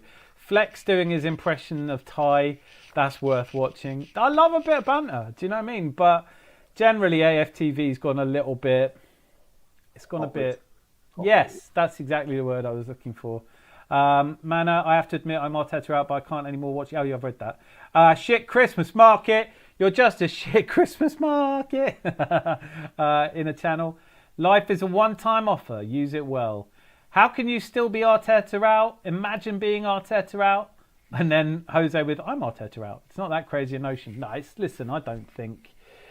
I'll make it really simple how I see it. Please feel free to chip in, disagree, or debate it with me. You either think that we're going to win the league and Arteta's going to get us over the line, or you think he isn't. If you think he isn't, I absolutely get it. Like, what is the evidence to suggest he will? It's a question of faith if you still believe in Arteta at this point. And if you don't believe in him, it must be really frustrating because you are still in the minority and everyone else seems to be pro-Arteta, and that's going to piss you off. But that's democracy. You know, if you really want to change things, convince a third of the fans not to go to the stadium. That's what did for Unai Emery. I'm sick and tired of hearing how great it was under Unai Emery when no one was going to the games. You know, like, how comes if everyone loved Unai Emery so much, no one went to that Frankfurt game? If you really want Stan Kroenke to sack Arteta, stop buying jerseys, stop going to the game. He lasts about 5 minutes. But whether you're somebody who believes Arteta's going to do it or you don't believe Arteta's going to do it, we can all agree that no one's sacking the guy until at least the end of the season, and maybe not even then. So what's the point in having a conversation about it? I would say... get a T-shirt or a badge on a T-shirt that says, I don't believe in Arteta, and never talk about it again. It's people who keep saying these things that do a show every morning at 10:30 going, Arteta's a psychopath. It's like the old bloke in your local pub that you avoid, you know? Oh, that's all I hear from them. I get being Arteta out. I really do. I'm not Arteta in or Arteta out. I couldn't give a shit. Do you know what I mean? If he doesn't win the league... we'll have the debate about it in summer during the World Cup, and people, we can talk about it endlessly, and then I want to listen to people's opinions. But when I ask Arteta out who they'd have in, the last one said to me, it's not my job to decide who the next manager is going to be. And I was like, well, it's not your job to decide when to sack this manager either. If you don't know who you want to replace him with, Xabi Alonso's about to be free, I think. Arne Slot's about to be free. Tell me you don't go without telling me you don't go. Fucking brilliant point, Nate. The thing is, and I was having a good conversation with a mate today. Was it today or yesterday? And we were talking about this. And I was saying, he was saying Arsenal fans are so disappointed and so angry. And I was like, I don't think they are. I think the online Arsenal fan, the representation of the Arsenal fan is the people, the noisy people with channels. I think the fans who go to the game, they're not Arteta out. They seem to be singing Arteta's Army. Clock enders, you'll tell me, won't you? It's balmy being Arteta out presently. It's a very crazy notion, brother. To you, maybe, or explain it. The evidence... I'm not going to presume to explain it on behalf of Jose or anyone else, but I genuinely can understand why people are not convinced Arteta's going to get us across the line. That Aston Villa game, all right, it's a tough place to go. We dropped 2 points. It was a hard way to lose a game, but... it will remind you of other seasons where the game was really important and we lost to Villa. When we lost to Villa, it's been tough and it brings back bad memories. And if you're absolutely certain that Arteta's going to win the league, I don't know what that's based on. I'm very displeased with how he's gone about our new star signings. Okay. We have 2 star signings, I mean both of them. Okay. Saying Arteta is a psychopath as a critique is weird. It's generally a good trait in highly competitive environments. Do you know what? Most Formula One drivers are psychopaths. You have to be that fearless, really. Also true is a higher disproportionate number of psychopaths in firefighting and police force. Walk away, whole away end singing his name every week. That's what I thought. Brilliant. I think Real Madrid would snap up Arteta if they had a chance. I have a feeling he'll end up at Barcelona because Hansi Flick is not a great manager for me. And I love that. Listen, I'm going to the Crystal Palace game on the 23rd of December. I can't wait. I absolutely can't wait. I can't wait to. I hope it's full. EFL Cup, yeah. Yeah, the League Cup. Cup quarter-final. Horrible feeling. I haven't been to a game in years, and I bet I go to the first League Cup game we lose. It'll all be my fault. All MotoGP drivers are psychopaths. The way I know that Niki Lauda was, and he was my favourite. I'm not being cryptic. You're just not picking up what I'm putting down. Fair. Do you know what? I have no idea where I'm going. I will probably. I'm going to do a full day and the following day. I hope to get absolutely on it after the game and not come back to home until the next day. It's more that they're comfortable being the tip of a spear of an organisation.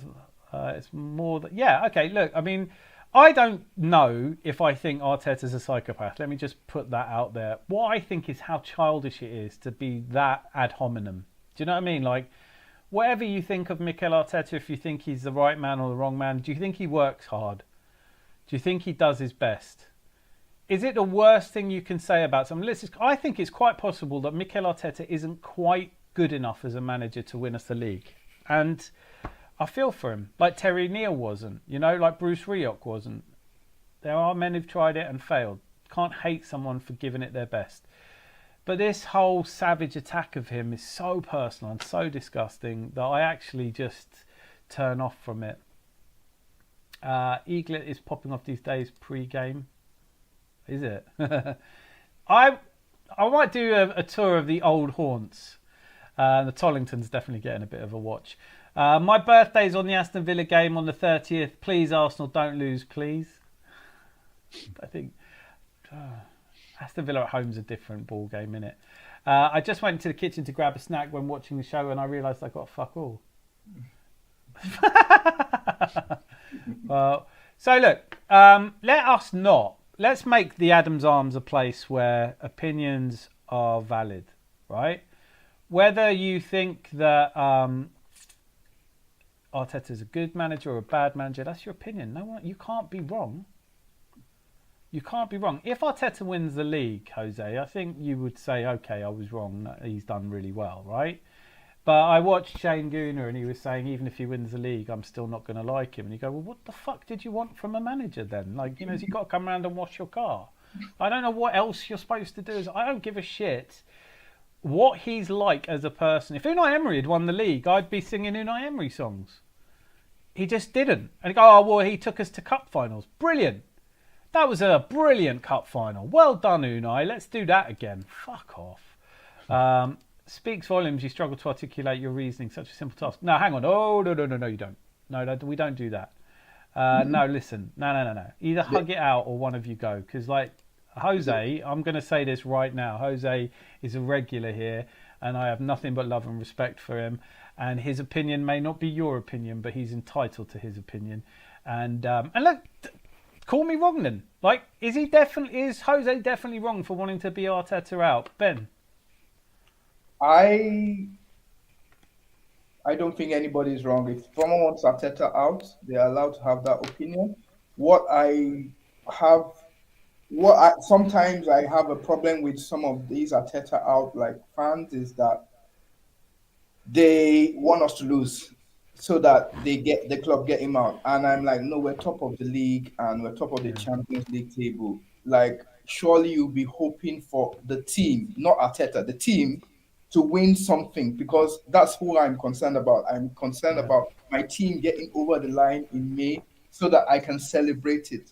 Like, I want the team to win, and that should be the most important thing to people. But people kind of just make it their personal. Like, I'm not saying the guys in the chat. I'm just saying in some of the Arteta out guys just would like us to lose tomorrow, and I'm like, I don't get that. Why?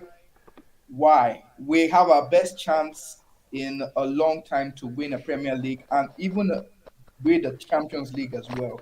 Why would you not want us to do that? Because even if we get just 1 second. Even if we get a new manager in, it doesn't mean Manchester City or Liverpool are going to rest on their laurels. They're going to get new managers. They're going to get good players, and then we might not even have that chance to win it, even if we get in an Ancelotti or whoever these people want.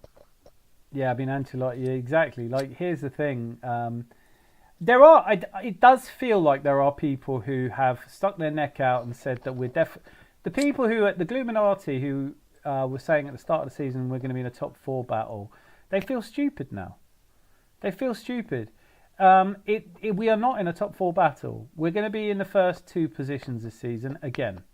We're either going to be second again, which is going to be really hard to take, and I don't care who you are, I will have that debate with you in May. If Arteta doesn't win the Premier League this season, unless he wins the Champions League, which is like, I don't even dream of that. I've never experienced it. But if he doesn't win the Premier League, then I think I will be on the side of people saying that we need to try something different now. We've got a great squad, and that's a reasonable point. But hoping we lose, it does feel like there are people who, they feel stupid. You know, Lee Gunner said last season, whether we get Atletico or Real Madrid, they're going to put us in a spliff expeditiously. We're nowhere near their levels. So then we beat Real Madrid home and away, and I didn't hear him going, do you know what? I was wrong. I was wrong. I thought we weren't as good as we are, but we've played really well. And look, Paris Saint-Germain, hopefully we beat them. No, we lose to Paris Saint-Germain and they go, ha, told you so. It feels like, you know, we beat Newcastle away, we beat Man United away. No one comes out and goes, yeah, it's a good result, well done, Mikel. We draw to Sunderland. This guy's a joke. This guy's a clown. He doesn't know how to rest or rotate players. He rests and rotates players and he goes, what's he doing playing Norgard? You know, I thought Norgard was good enough, then he plays him. See, why is he playing him? You can't win. And I think in my mind, if I was Mikel Arteta, I would just turn out all the noise. You have got to be focused right now. But I'm back. What did I miss? Everything. Like, what a silly question. You missed everything that happened when you weren't here. A lot of people who wear Arsenal jerseys are more invested in seeing us lose than win. It's backwards. It's something about modern football fans. There's one, I tell you what, everyone's got someone who triggers them. I've got a few, but that Brandon, who's always popping up on shows and just is so miserable all the time. And it's the way they speak as if it's never occurred to them they might be wrong. You know, like some bloke who's like 21 years old, has never played football, sitting there going, we have to find a way to provide service for Gyökeres. And you just think, God, yeah, you should write in to Arteta, who might not have thought of that. Idiot. Just asking for reasons. He says he's mistreated someone, then stops there like, really, who, how? Yeah, but do you know what? I mean, it's difficult in a chat. Like, you can have conversations up here and whatever, but chat is not a good forum to disagree, because you miss out when someone's joking. I think the Adam's Arms exists to keep us all together, right? That's why we're here. Like, whatever your opinion is, if it's mad and wacky, I'll embrace the stupidness, but everyone who has a problem with people who are not convinced by Arteta is just being unfair. Because even though I'm quite happy that he's the manager and I'm daring to dream this season and I still think we're going to win the league, I will be the first to say I've given you 4 years. Second place for 4 years, that's not growth anymore. That's not progress. We have to look to that. He didn't come in 2019 December and say, I've got a plan that in the next 10 years we'll win the league. You know, it was a 5-phase plan or whatever, but if he'd said to Stan Kroenke, yeah, by the year 2030 we're going to win the league, I think the guy wouldn't have got the job. So he has an expiry date. The other problem with football is not a democracy. Even if you really want everyone to agree with you, if they don't, then you're not getting rid of the manager. And even if all the Arsenal fans think he should go, Stan Kroenke could still go, my money, buy the club off me. Dan, when we signed Arteta, I was so opposed to that. It was unbelievable. Yeah, same. I was thinking, why are we, one of the top 6 clubs in the UK, signing someone who's never managed a side on his own? But even though we played really well in the 23-24 season, came second, and we were leading the table, I still wasn't convinced then that we would win it. Last season was a total wipeout. Liverpool just trounced it. But now, with our squad depth, I'm more convinced that we'll win this season than I have been for the last 20 years. Yeah, same. And we agree on that. There was nothing about me. It took me a long time to come around to the idea of Arteta. I didn't rate him as a player. It was a really bad time at Arsenal. But I look at where we were, I look at where we are, and I look at every channel that I look at football, they're talking about us. They're talking about us, and they'll tell you it's because they like laughing at us. But there's going to be a lot of fucking people that are absolutely gutted if we win it. And you give Arteta credit for that, right? He's changed the atmosphere. Naif's saying, like, you know, he goes to the games and everyone's jumping. when You, Arteta, you know that first season, I think it was after about 10 games or something like that. I looked at the table, looked at how many points we had, how many games left. And I was saying to my mate, if it carries on like this, we're going to get about 42 points. I said, that is relegation. We're not a relegation side. But then Arteta did turn it around and we finished up 8th, didn't we? Or was it 8th? Yeah, 8th 8th. and 8th, yeah. 8th Yeah, and 8th. 8th, 5th, then second. And it was hard. Listen, don't get me wrong. I watched on my birthday, I watched a little bit of All or Nothing, the Arsenal documentary. And it was the last episode where we had to beat Tottenham and they beat us. And it was like, those days are gone at the moment. We've moved on. We are now expected to win every game. Yeah, so That's the first time in 20 years. That's the first time in 20 years we drop points away to Villa and people act like we've imploded. I'm prepared for an upset, a draw, would love a win. Seen some funny results when top face bottom over the years. Should win on paper, but a game ain't played on paper. Exactly. Another online weirdo, Rosie. Rosie, we asked for it to be moved later because of Europe, I believe. Is that true? Done the same with the Everton fixture next week. Seems a bit harsh. You said displeased with treatment of top signings. That's the good thing about you two. You don't want to see someone else's senseless comments. You can just block him. I did. Ouch.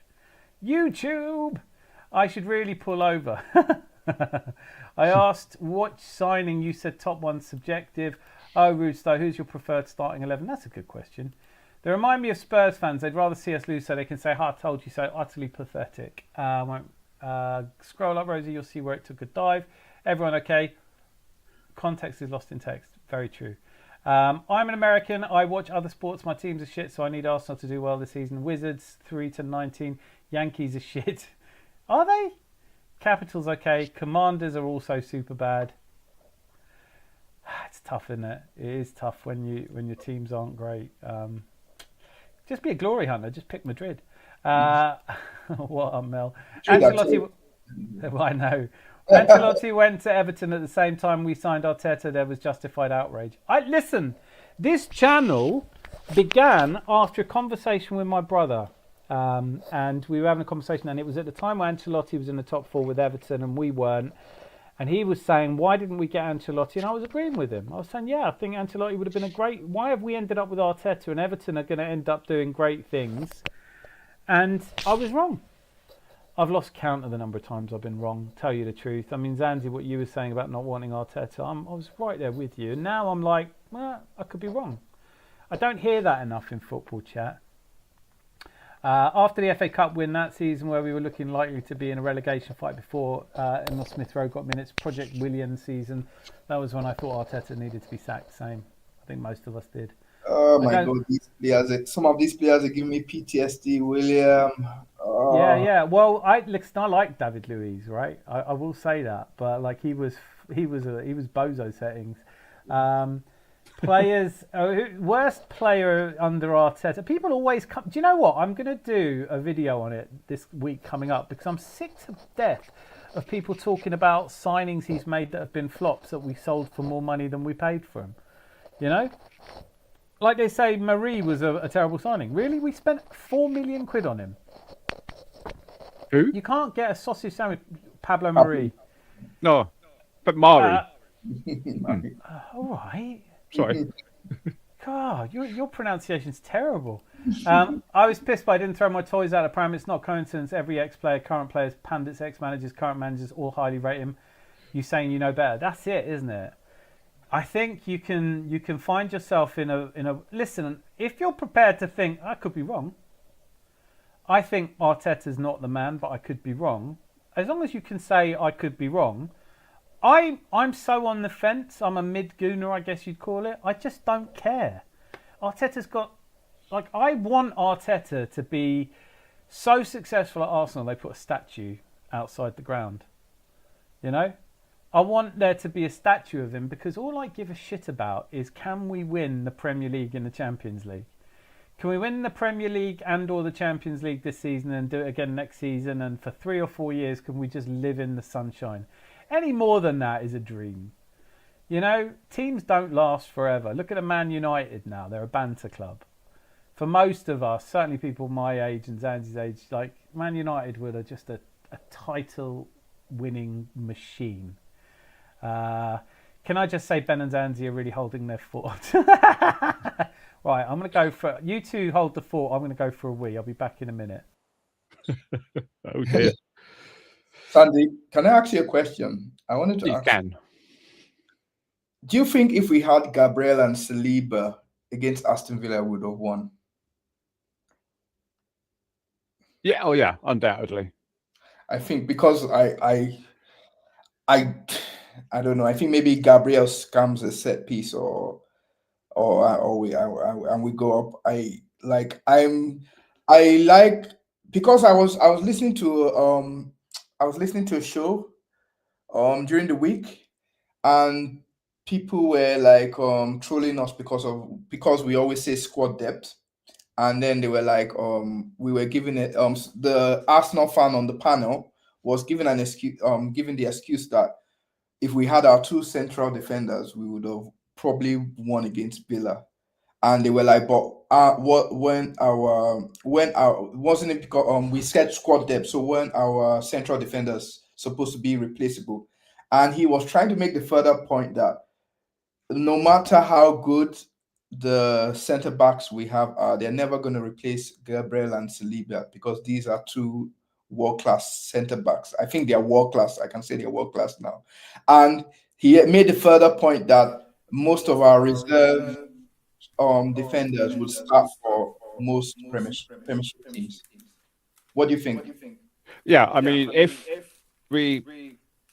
Oh, it's a terrible letter at the moment. If we had Gabby and Saliba there, then Calafiori would have been at left back, and he wouldn't have seen. He would have stopped that Villa player sneaking in to score the goal because Eze was supposed to be marking him. Yeah, and Eze wasn't there. Yeah. Eze screwed up. But what do you think about like our reserve defenders starting for every other team in the Premiership? Well, yeah, I mean, Mosquera wasn't playing because he was injured, wasn't he? Yeah. So we had three of our main central defenders missing. But White had to be there, and no, White wasn't there. White was left back, right back, wasn't he? So we had Timber and Calafiori playing as centres. I did see the conversation on the Cannon podcast, which I really like, and he was saying when you see Hincapié and Mosquera together, you do think maybe this would be a really strong centre-back pairing. How good could they be? And of course, then we did see it because we've had injuries. And I don't know. I always thought Hincapié came in to be left back. Mosquera looks really good, but my worry is Mosquera in the big games. Since then, he's done okay. We've got squad depth. We've got 8 first choice. We've got 8 players, I think, in the defence who could get into almost any other team in the Premier League. I really think Liverpool would be playing Mosquera and Hincapié right now. I really think that Man City are one injury away from wishing they had a Mosquera. You know, the Kaznov kid that they signed, he looks like a potential prospect, but he's only about a year younger than Mosquera, and he doesn't look that good. I just think, look, Saliba, all the talk was he's definitely going to Real Madrid, right? Last season, Lee Gunner was watching Saliba on the pitch saying he's not going to be here next season, he's not going to be here next season. Signs a new contract. Football works quickly. Football is quick. 1 minute Ben White is the England right back and he's on fire and you couldn't move him. Now is like Timber's better. Kieran Tierney's in and no one can see anyone coming in to play second fiddle. Football moves quick. Let me flip the question a little bit because I think are there players at Arsenal you want to get rid of that you just don't think are good enough that wouldn't get into anyone else's team? No. Not at the moment, no. So that's good recruitment then. It's a good squad, good recruitment. We're doing all right, aren't we? Not bad for a manager who just signs flops. Although I'd say there are players that Oh, Dan, there's a bit of an end. But I would say there are players that I still don't think are Arsenal quality at the moment.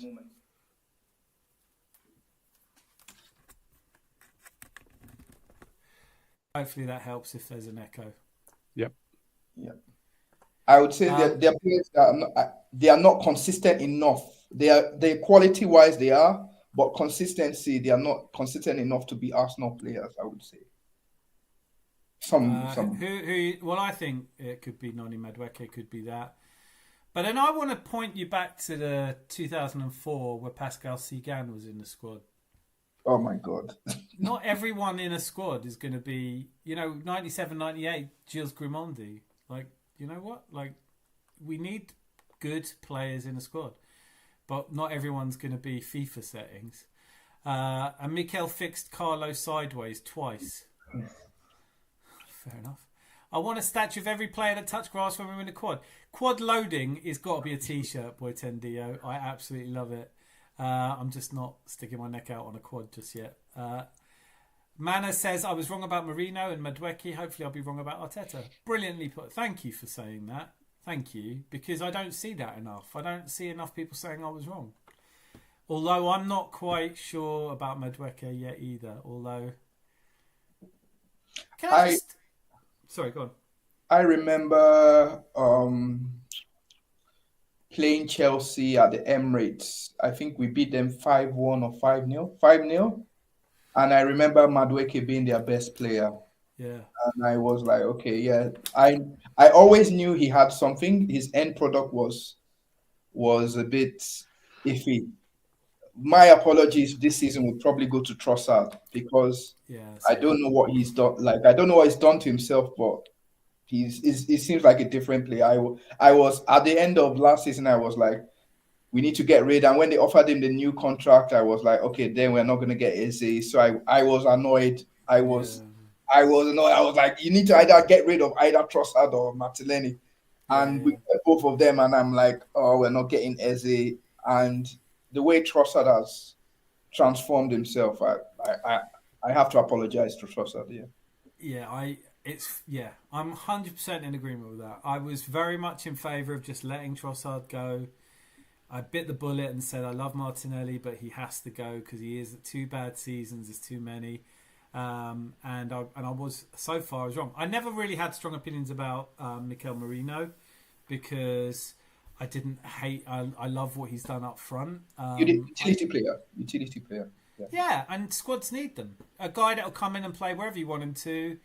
Christian Norgard hasn't come in and said, I'm not a centre-back, I want to play defensive midfield or not.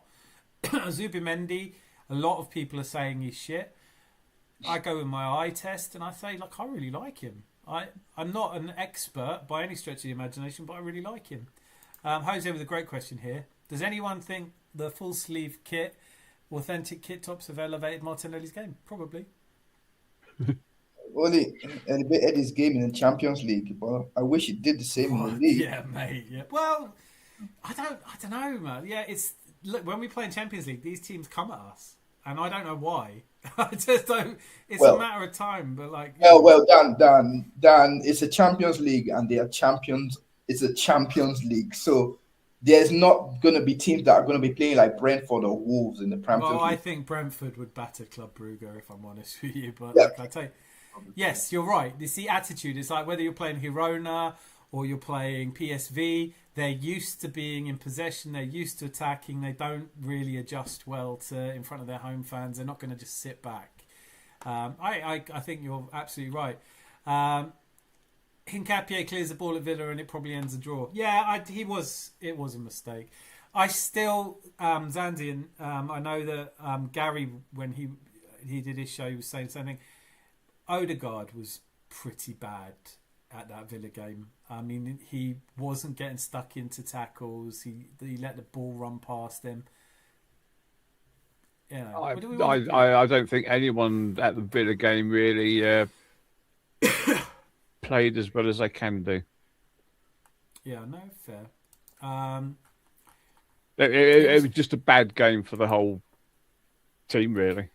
It was, and then you say that, and at the same time you say that, Like, I thought Ben White played well, by the way, but I think I think that's true. And we lost in the last minute to a top 3 side, and so that's a mark of how far we've come. But it's not good enough. Obviously, we have to win every single game. If Timber hadn't jumped up in front of Gyökeres, then Gyökeres would have headed it into the back of the net for sure. Yeah, that was crazy. That was crazy. Like, I don't think Erling Haaland has that problem. I think he shouts more. I don't know how Tim. I don't know. Timber's probably my player of the season so far, though. So I'm saying nothing. Oh, definitely, yeah. Dan's back now, so I'll say he's a top guy, Rosie. Would Wolves exploit Norgard at centre back? How? Yeah, just put in the chat. I don't think he will be starting because the reason why Norgard was at centre back was because Timber had a little niggle. Yeah, he still might though, because the Arteta conference didn't make it clear. Really, he never makes any. Nah, what is the fucking point in press conferences? I reckon I should do them. Do you know what I mean? I really, just let me do them. You know, are you scared of City? No. No, not at all. Fuck them. You know, who's injured? I'm not going to tell you. Like, I'm not going to. Just wait to the match. Wait till the programme. You'll see who's in it. Why are we playing Norgard at centre back? That's a confusing one. I think it's what Benny's saying. I think like he played Norgard so that Timber could get some rest. Calafiori was going to be suspended for this game anyway. He could have, I don't know. But I think on the criticisms I've always had of Arteta have been not enough rotation, doesn't make subs when he should do, and doesn't necessarily promote the youth. And now I look at it and go, Marley Salmon came on, and Nwaneri's out on the pitch, not as often as he should be, but I think he's going to get some game time. Miles Lewis-Skelly's established himself. A lot of my criticisms for Arteta don't apply this season in the same way they did the last 2 seasons, and we're doing well for it. Timber was a bit ill. This is the other one. Declan Rice is ill, so I don't know if that's a flu, a cold. Obviously, this is the season time of the year where you'd get them. I think they said Declan Rice was ill for the Villa game as well, but he after they were like, okay, go home, go rest. We're not getting you on the plane on Wednesday. You can say whatever you want. Yeah. So I think he was also ill. He played ill. He played like he was ill on Saturday. So yeah. I think it's good to give these guys a rest, isn't it? We don't want to overplay Saka, Saliba, Rice. We don't want them to be tired at the end of the season. So this thing about calling people washed before, I can't say you're right or wrong, Manor, but I think it's too early to say Martin Odegaard's washed. He came back, looked really good, got injured again. Let's just see. Let's just see. I have a question. It's something that's been bugging me. It's like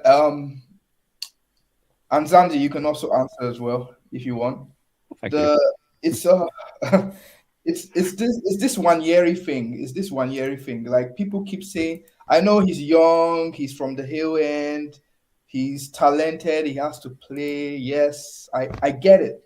I really get it, I do. But then I'm like, you want Arteta to win the Premiership. There is really no time for experimentation. If people want Arteta to win every game or amass the most points, if somebody is not on the levels, there's maybe the EFL Cup or the FA Cup, but there is no time to coddle a player. It's like you need to be able to go like right now. And I feel like especially what was the Brighton? We played against Brighton, and I watched Nwaneri closely. He did have a good game, but he. Are you talking about when he came off injured?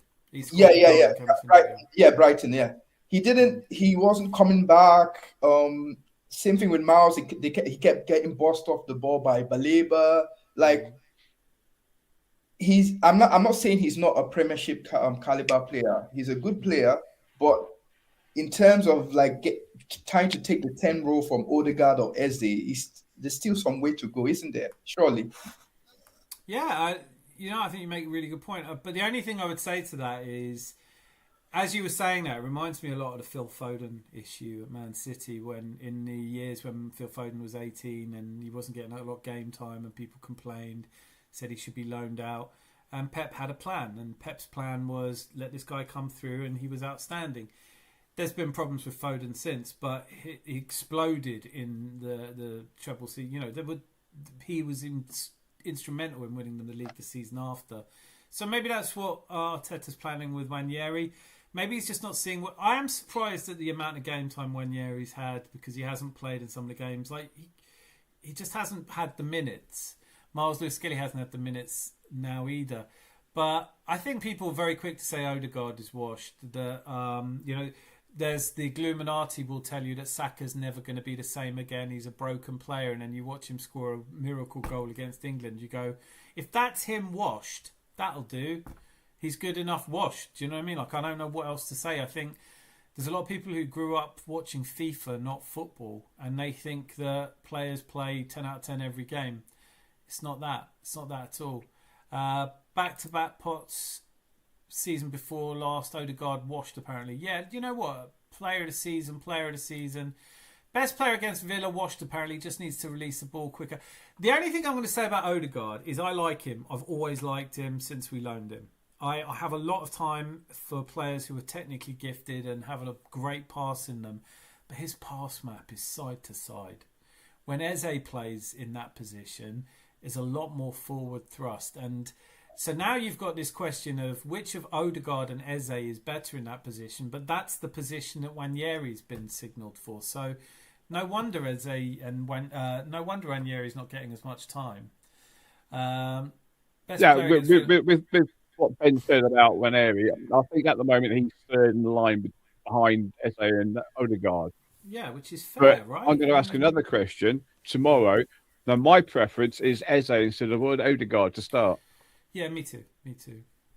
I don't know. I like Eze. I love him against Tottenham, but it's like, what have you done for me lately? And after Tottenham, I'm asking, what have you done for me lately? Because he hasn't done a lot. He messed up against Villa. What was the one before Villa where he started and then Odegaard came on later? Brentford. He was anonymous against Brentford. He wasn't like very good against Brentford. So I'm like, Eze, you need to understand that you're Arsenal. You need to like do it every week. It's not just like one match. You need to keep it on the levels like him. You know, Benny, well, I agree with you. I don't think anyone could disagree with you. He was shocking against Chelsea.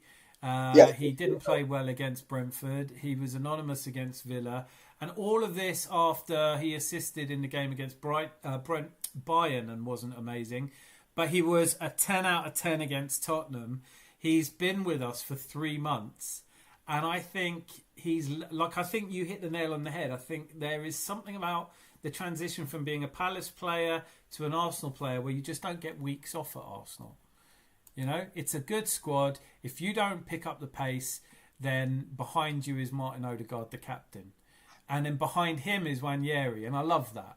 And I think Eze is really important to us for different states of games, but there are games that he's not great for, and I don't like him on the left yet.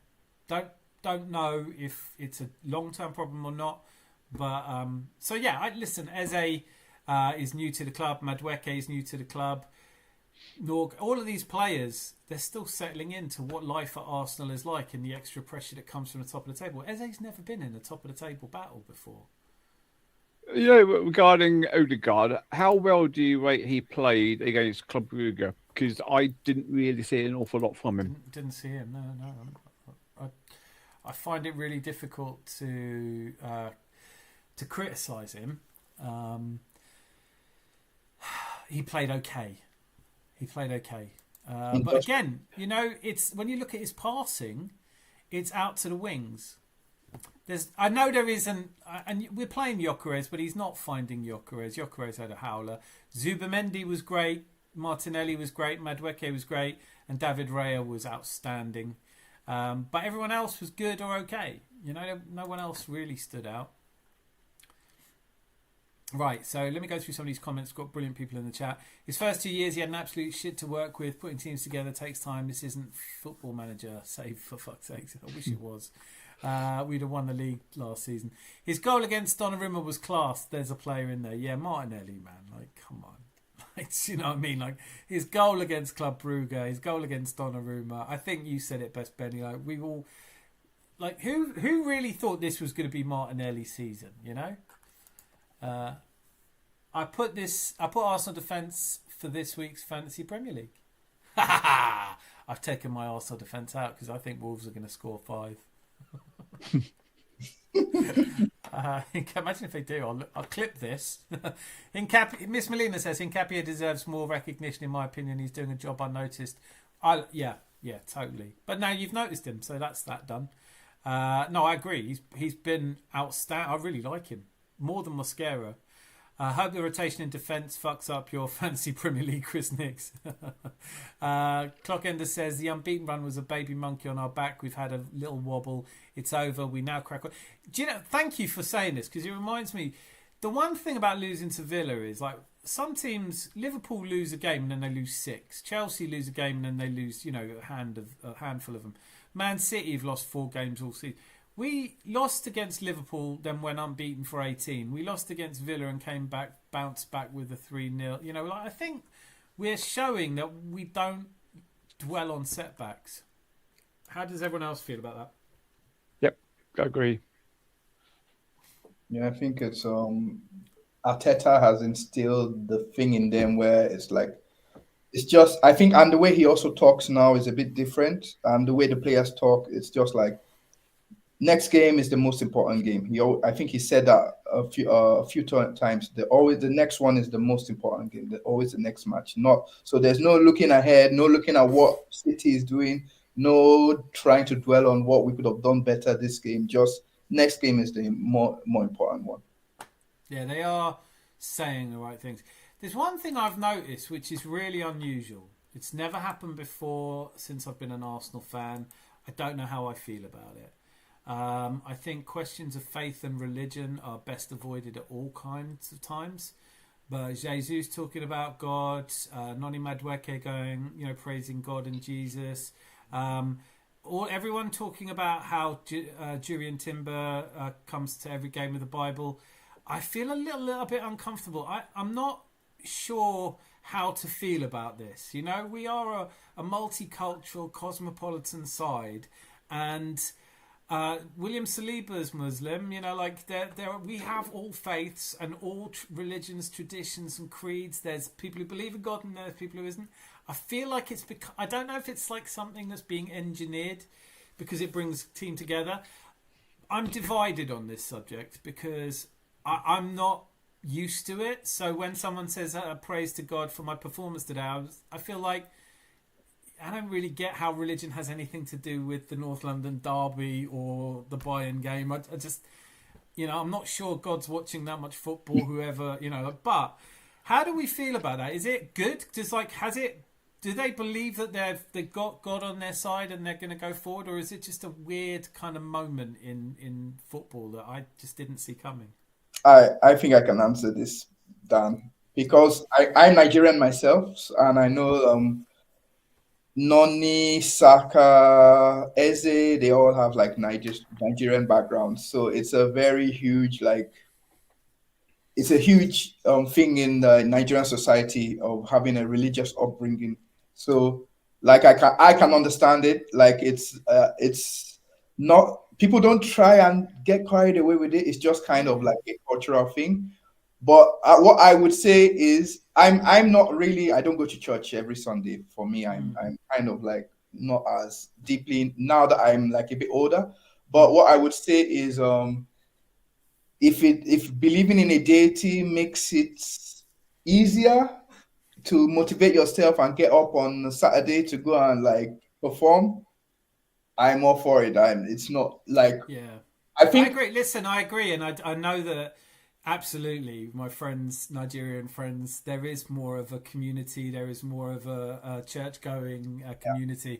But Jurriën Timber's Dutch, and he's the one who reads the Bible quotes. Yeah. Gabby Jesus is Brazilian.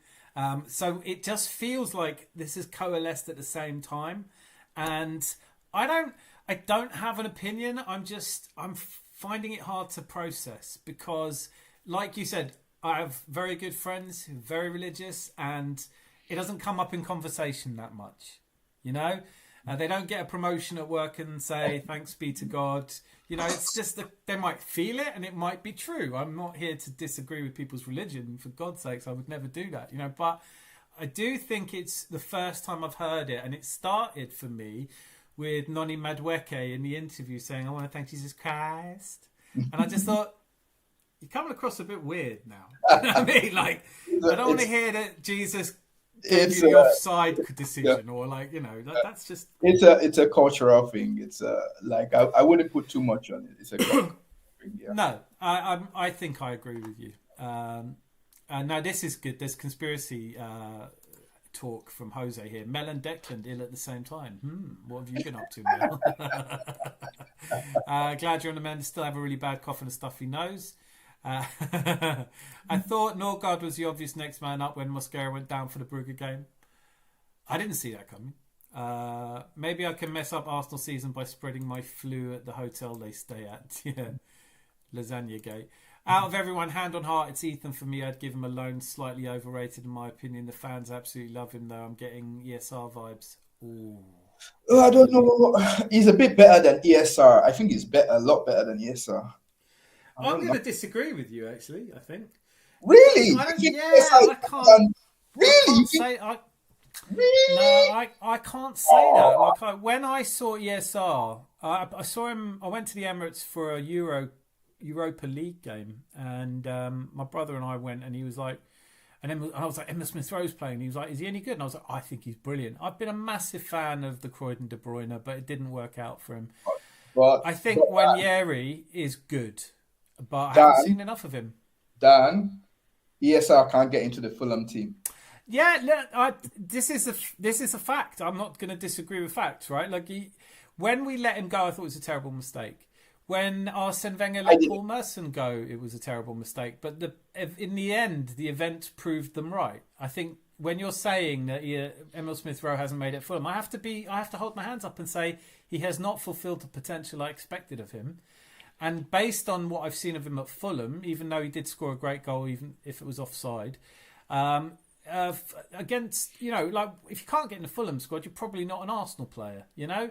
Similarly, Kozia Dubry, I was a massive fan of. Melina will tell you, we've talked about it many times. And I thought, I can't believe we've let him go. But since we let Charlie Patino go, Kozia Dubry go, Emil Smith Rowe go, they've not done anything. Yeah, sorry, go on, Dan. Sorry. No, that was my point. I do agree with you, but from what I've seen of Wanyeri so far, it hasn't matched what I saw of Emil Smith Rowe back in the early days.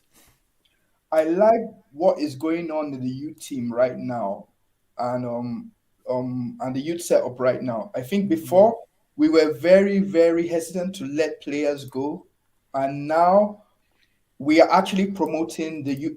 I know the youth sides are losing a lot of games, but what is happening is that they're actually promoting the youngsters a lot earlier. So I think there was the other day we had like a 13-year-old play for the under-19 teams. So you're actually trying to promote the youth players a lot earlier to see, okay, do these guys have it or not? Because at the end of the day, we've been losing a lot of them, but it's the thing is, are these guys Arsenal quality or not? We need to know so that we know, okay, we sell these ones off, or we promote them into the youth squad. And that's what's happened to Max Dowman. That's what's happening to Marley Salmon. I think Josh Nichols is like hovering around the senior setup as well. But it's no point like taking all these youth players from ages 9, 8, stay in hell and feed them and train them to when they are like 19 or 20.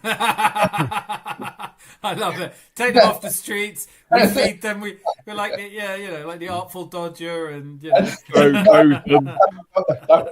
But like they're and then them going to another club like Eden Heaven. Like that makes me cross. Yeah, I know, right? Obi Martin, where are you right, now? Right. Just like once we know, like put them promote them as fast as you can, and let's see what they have. And if they are not there yet, then just ship them off. We need the best talent at Arsenal, and we needed to find a way to kind of push the levels up. So this was why I was happy when I know ESR was a darling.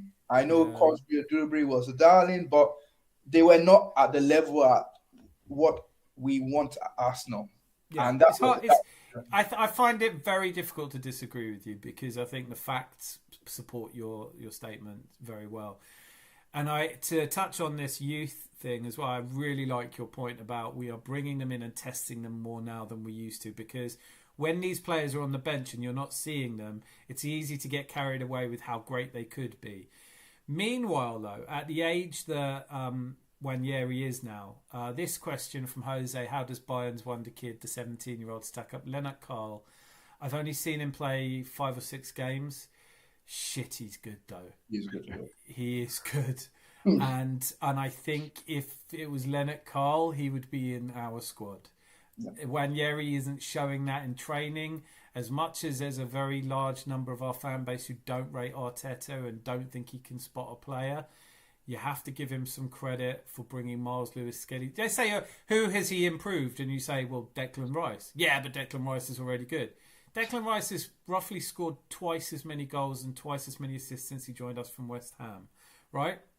Martinelli has done well. I think overall, the young players, exactly like you said, we throw them in, they either sink or swim. Nwaneri got game time last season. I thought that Brighton game was such a shame, because he was our best player on the pitch, got injured, the game ran away from us, and then he had a month or two, the worst time he could have been off, because we lost Odegaard, he could have come in.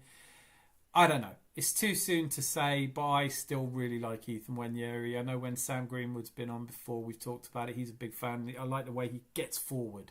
He'll take a chance. He'll take a shot. And that's youthful exuberance, maybe. This question, though, I think is a kind of dead question, because Arteta's very politically sidestepped it. When Tony Adams came out at the start of the season and said you should give Rice the captaincy, Mikel Arteta came out and said, I don't assign the captaincy. It's voted on by the players and the staff, and they all voted for Odegaard.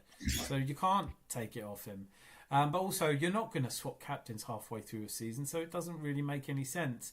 I do think that Rice seems like a more natural captain, though. I think, and I played football before, but only for my university in King's College, University of London, and I would say probably one, it gets voted by the players, so that's Arteta is not. Do you think that? Do you believe him? I think he's talking shit. That's what they say. But also, it's not only the on the pitch, and nowadays it's not just on the pitch captain. You're gonna have to do outreach events, charity events. So you'll be speaking in public and actually representing Arsenal in other capacities as the Arsenal captain. So if I'm not just looking kind of on the pitch. Maybe they are kind of comparing it different factors which people don't actually know about. I agree, Declan Rice, in terms of how they're performing and who is most vocal, Declan Rice, it should be the captain, but that's not everything an Arsenal captain does. And I think people should kind of look at more of the bigger picture as opposed to just on the pitch. What they are concerned with. But what you're doing is high standard, contextual, intelligent, rational, broad view. Has no place in football now, baby. Just get on one side pick an agenda and stick to it. Football is commercial now. Football now is commercial, right? It's a commercial. Yeah. So there's money. So it's. These decisions cost have a lot of money behind them. So I'm not saying that's the true what it is. I'm just kind of giving another kind of view or perspective. Yeah, I think everything you said was very well put, and I agree with you. And I think that there are, people tend to look at what a captain is and they bring their own baggage to that idea. You're absolutely right. He is an ambassador for the club. His outreach and his diplomacy and all of those things. And the reality is, when Aubameyang was stripped of the captaincy, they talked about a captain's circle of 5. And I think when I look at Gabriel or Declan Rice or Martin Odegaard or Bukayo Saka, these are all captains in their own way. Jurriën Timber is a captain. We went and got the Brentford captain. I think to have captains all around the pitch. I think when Martinelli is shouting at Declan Rice in the Man United game where he scored the equaliser, I think every person, if you have a team all pushing in the right direction, they're all captains. And so it doesn't really bother me who's actually on the pitch. When Declan Rice is shouting at Martin Odegaard, that kind of tells you how important it is that everybody feels like they're a captain and they're empowered. Jose BX Gun has written, I agree, I don't like political or religious agendas in the game. My only concern with it is, I'm from London. London, I've grown up around lots of different political and religious ideas within my family, outside of my family, and I just find them divisive. So I just hope that it's not isolating some players who don't share in that. We're Arsenal first and everything else second. That's what it comes down to, So Anthony's probably already gone now, but if you are still here, thanks so much, man. You're an absolute legend. Mana says, I'm Catholic and I love it. And that's kind of part of my thing with it. What if you're not? What if you're Jewish and you're in the Arsenal team? Is it divisive if you have a small group who are making it all about God? And that's my fear, but I don't see any signs of that fracturing. And look, if believing that you are destined to win the league doesn't help you, you're an odd character. If you don't think that God wants, Noni Madueke coming out and saying God wanted me to, Eze said God wanted me to score a hat-trick, so I scored a hat-trick. I prayed for a hat-trick and I got a hat-trick. Well, fucking do it again. You know what? If it's working, manifesting, it's better to believe than not believe. Also, the other thing, just to touch on this and maybe leave it at this, but I would say these players are the pinnacle of a very difficult journey. They have ascended to greatness the hard way. At 8 years old, to the age of 18, they fought and scrapped and gave up everything to be where they are. For them to feel chosen makes a lot of sense to me, because they will have seen players just as good as them at youth team level that didn't make it. And at a certain point, you have to search for meaning and go, why am I blessed? Why am I still here? Why am I doing this? There must be a higher purpose. There's nothing wrong with that whatsoever. George Lucas had a car accident. As a result of the car accident, he built Star Wars because he suddenly thought there must be a purpose. Whatever it takes, I have no idea if there's a God or not. I'm not even having that conversation, but it's the first time I've seen religion in football in this way, and I just thought it was worth remarking on. Lucky Singh, great to see you.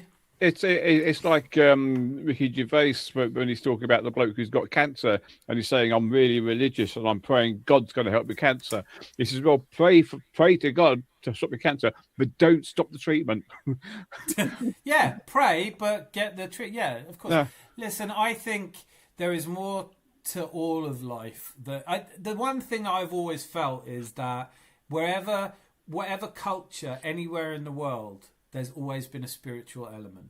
It is part of our endemic being, either because there is a spiritual something or there isn't. But all I'm saying is that everyone's entitled to their own beliefs. Everybody's beliefs are equally valid. But I've just never heard Tony Adams coming out and saying, we have a prayer meeting before the games. They might have done it in a pub, but they didn't, Lucky, great to see you. You must be feeling great with Man United at the moment.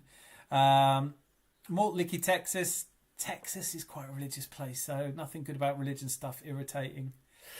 I don't know. If they want to express their own time, fine, go for it. I agree. Everyone should be entitled to their faith. Too many people want justification in our fan base.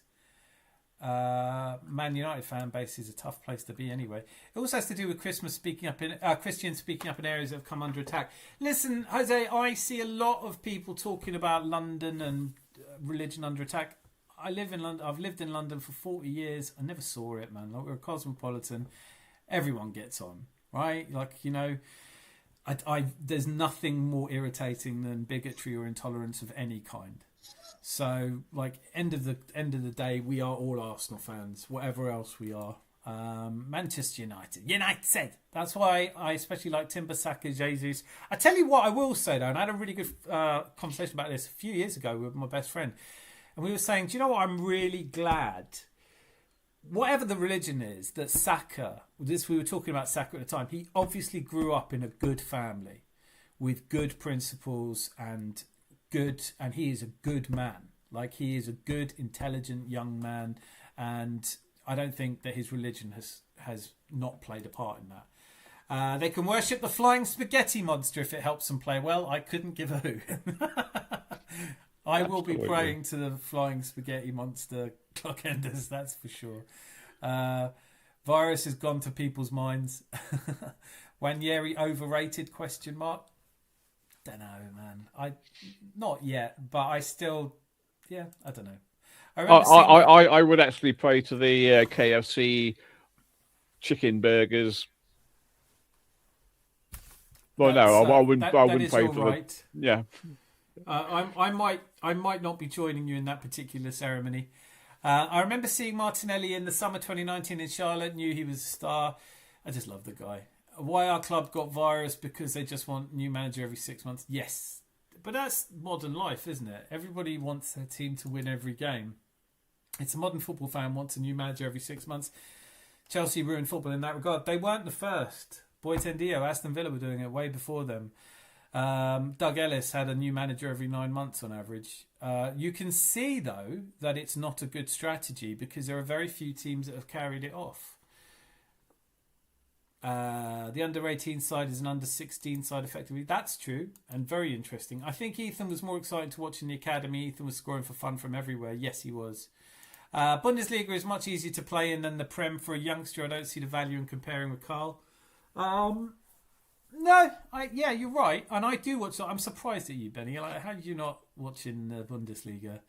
Do you? If you had to have a team, would it be Union Berlin or who? Like, come on, at least be a San Pauli fan. Oh, you've muted it. Is it just me? No. Oh. You're right, I muted it. Oh my God.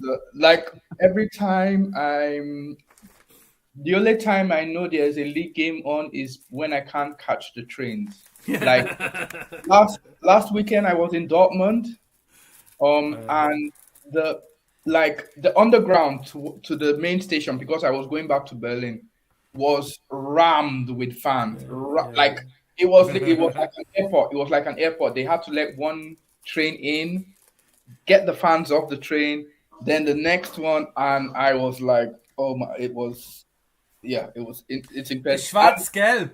Yeah. Volltreffer. Yeah, no, I love. Mate, listen, I grew up as a very young man. I grew up in Austria, a stone's throw from Bayern. Mm-hmm. So Bayern was like a magical kind of team for me, especially in the late 70s when they were just incredible. So okay, I like German football. I don't watch Austrian football. It is a little bit shit. But German football, I've always had a lot of time for. But to this point that Boitendia makes, you're seeing it with Florian Wirtz. You're seeing it with players that come over to England from Germany. It's really similar, but it's different enough to cause some problems in settling in. So Kai Havertz, when he's a Wunderkind in Germany, comes over and he's a little bit off of what everyone's expecting. Now you're seeing it. I mean, Lennart Karl looks great in Germany. It's possible that if he played in the Premier League, he might not look so good. But it's a bit like this conversation about Lamine Yamal, right? Lamine Yamal is a fantastic player for Spain and for Barcelona. Would he do as well and we'll never know. But I do think it's easier to play in the Bundesliga than the Premier League. I think that goes without saying, right? Like, we've just battered Bayern Munich 3-1, and it wasn't an understrength Bayern Munich. They are the standout team in Germany. They can't beat Arsenal. I know we're brilliant. We're by far the greatest team the world's ever seen. But Germany, the thing that's misleading about Germany is it looks so similar to English football. like the pace of it, the but by and large, actually, it's only really like I think you said this earlier, Ben. Like it's only Voltemada that's come over and actually done anything. It's Florian Wirtz, for my money, is one of the best players from Germany, and he's come to Liverpool. I think he's starting to find his form.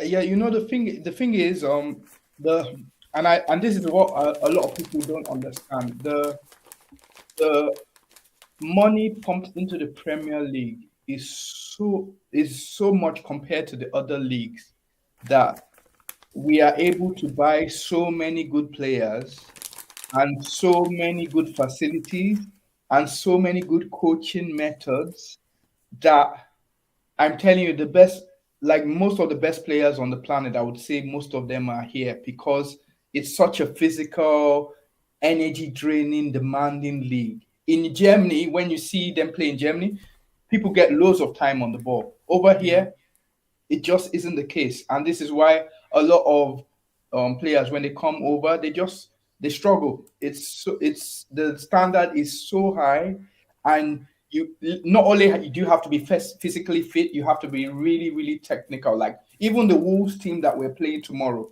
we can call them like the bottom of the league, a terrible team, whatever. But this Wolves team will probably be beating most of the mid-team tables in Germany. Yeah, definitely St. Pauli, who is a team I really love. Now that they will destroy St. Pauli. So it's interesting because I saw Kenny Ken, DJB, and a couple of others that I think were on Deluded's channel, and they were saying these German teams are really good. They do really well in the Premier League, and I was like, no, I watch a lot of Bundesliga. No, they wouldn't. Stuttgart would not do well in the Premier League. No, Bayern probably would, but they're not winning it. So No. I think it's to the eye test. German football looks really good, but you have to compare. How do German teams do against English teams? I mean, Frankfurt lost to Tottenham. If you want a better example of how German football is not as good as English football, Tottenham was 17th last season and battered Frankfurt. So I think the Premier League, exactly like you say. German players don't tend to come over to England and do well quickly anyway. I think it's the standard of living is better in Germany. Nothing about it. I would say, for one thing, I would say is like Bayern Munich. When we beat them, the next match they actually scored 5 goals against the team. So I'm like, this is the levels, and we have to go and I think we played Chelsea after we played Bayern. Like they played St. Pauli, they beat them handedly. Why we have to go and play Chelsea? That's not happening. Like the only opposition most of the time Bayern Munich will have is Leverkusen. There's maybe 3 games a season. I think Leipzig are back again. Last season they were dreadful. Dortmund. Leverkusen are a recent phenomenon. They weren't that great. Now they are. Dortmund obviously have had their time in the sun. But yeah, I mean, like honestly, Wolfsburg, Mönchengladbach, like they're not going to be a top 5 side in England, are they? Let's be honest. They're going to struggle. Let me go through some more of these comments because that's where downturns come from. Present times. I really want to see Ethan and Miles tear it up together. Same. I don't think Cozy Dewberry was that highly rated to have a career in the Championship or higher. He was rated by me as an elite talent. And I've been wrong about lots of things, but I was very wrong about that. I'm fed up with our new manager every 6 months extreme. I think you've got... Honestly, I think Ruben Amorim is going to be there for a year or two because he tried to resign and they wouldn't take him. There's no managers out there. Thank you, Dan. Tell him football can't do so much depth on the topic of who is captain. Football fans can't do, Boy Tendio, I agree, scores a few goals for Bolton and he's now hot shit. Yeah. One work, get Cunha, Mason, Nusem Azrai, what is his name? It's not Xerxes, that's it. Aiden Heaven. Shut up, Aiden Heaven. Give us our player back. There's multiple leaders out there. Gabriel could be captain, Saliba could be captain, Saka could be captain, Jesus could be. I don't know if Jesus could be captain. Odegaard is the captain. I don't care who the captain is as long as we keep him. I'll tell you something controversial. I didn't rate Aiden Heaven actually. I didn't rate him that. No, Like, I was really surprised he went, but like, I think the our defenders now, well, defenders now are like miles better. I thought more of Rule Walters. I was more disappointed when Rule Walters left because I thought. Oh yeah, he was a fullback. He was all right. Yeah, you know, I mean, like I'm not going to claim I watch a lot of youth team football. You know, there are a couple. There's the other really young kid now who's like, I don't know, 5 or something. He's like 12, 15, and he's tearing it up as well. We've got some good players coming through.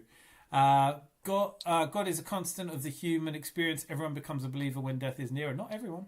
Not everyone. Socrates didn't. Notice how there is always a right and a true God, all the other 39,000 all wrong.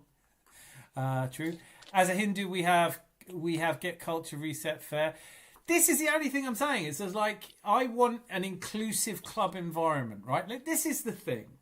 When I went to football in 1983, other clubs had really big problems because they had a monoculture. It was not an inclusive environment, you know. Players of different colours and nationalities and things did not all get along. But at Arsenal, it was cosmopolitan and it had nothing to do with your God, whether you were Jewish or Christian or Islam or Muslim. It was inclusive. You put Arsenal before all these things. So I suppose in a way I'm worried that these things will cause division where it shouldn't be there. Whether you're Hindu or Christian or Muslim, whatever you are, we all have this in common, and that's what brings us together, and that's all I care about. Why do you Arsenal fans love to hype up everything? What if we hyped up? Why do Chelsea fans always like to come into Arsenal chat rooms? Do you not have your own chat rooms? Like, should we get you a chat room? You can start one, Joseph. I'm sure there's other Chelsea fans who can use a computer. Well, actually, I'm not sure. But like that, you could do a little instructional video. And like, I don't know, what are we hyping up? We're hyping up that we're not Chelsea. That's what I'm hyping up. I'm hyping up that I'm not some godforsaken Chelsea fan. One reason Europe is better than the USA is a general lack of religion in the public space in Europe. Sad to see religion entering the public space in Europe. I don't think it is. Maltlicky, I do agree with you in the fundamental importance of the separation of church and state. That's an Enlightenment principle that I believe, but I don't see it changing here, to be honest with you. And I think that people find and their faith is really important to them, and I fundamentally believe you should never interfere with somebody else's right to believe in whatever they choose to. I cannot be right about whether there's a God or not. I have no idea. Bigotry in football, never heard of it. Certainly not in Glasgow. God, they get on famously in Glasgow. See, this is what I think. Actually, Rosie, you've reminded me. That's why I don't really want religion in English football, because see what it did to Scotland. You know? They can't even see the ball through all the hate. Nobody's coming under attack in London, just right-wing waffles said to attempt cause divide. That's how I see it. Thank you, Clockenders. You've put that really succinctly and well. I see a lot of people talking about how London is lost and all of this, but actually walk around and you see lots of people exactly like you've always done. It's always been a cosmopolitan city. Everybody needs something. Equality. Lucky, how are you? And then Joseph Eziems, you're here. Unprompted. The hype must be real. Also, Arsenal rely on set pieces and park the bus.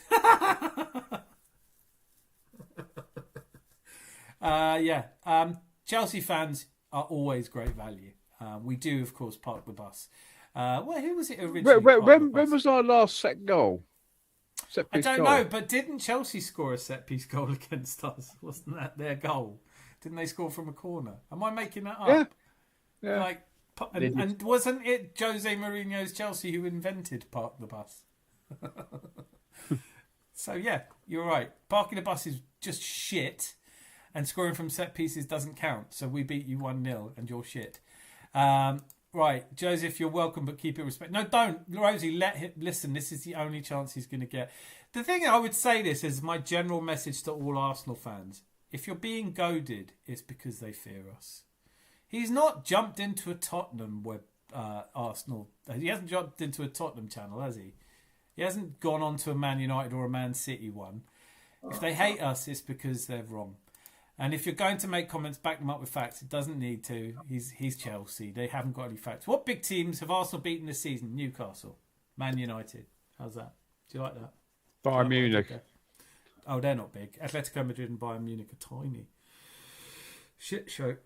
Yeah. I don't know. Slavia Prague. Burnley. Burnley, exactly. Bigger? Do you mean bigger than Chelsea? Because I could name a few. But also, whatever we've done, however badly we're doing, can I be the first to point out to you that we're still kicking your ass? No, didn't your Premier League title challenge last like a week?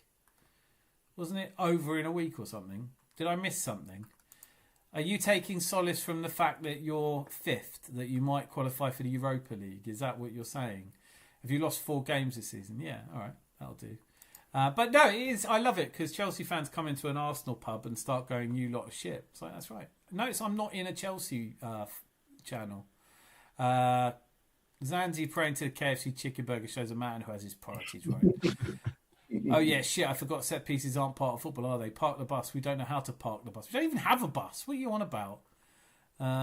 Rosie. Okay, so and don't tell me Bayern, Atletico, United. I mean, what top teams have you beaten? Yeah, we're shit. How comes you couldn't beat us at home? Why did you celebrate like it was a victory when you drew? And why did you lose at home to Sunderland? And why aren't you on a Chelsea channel? There must be some.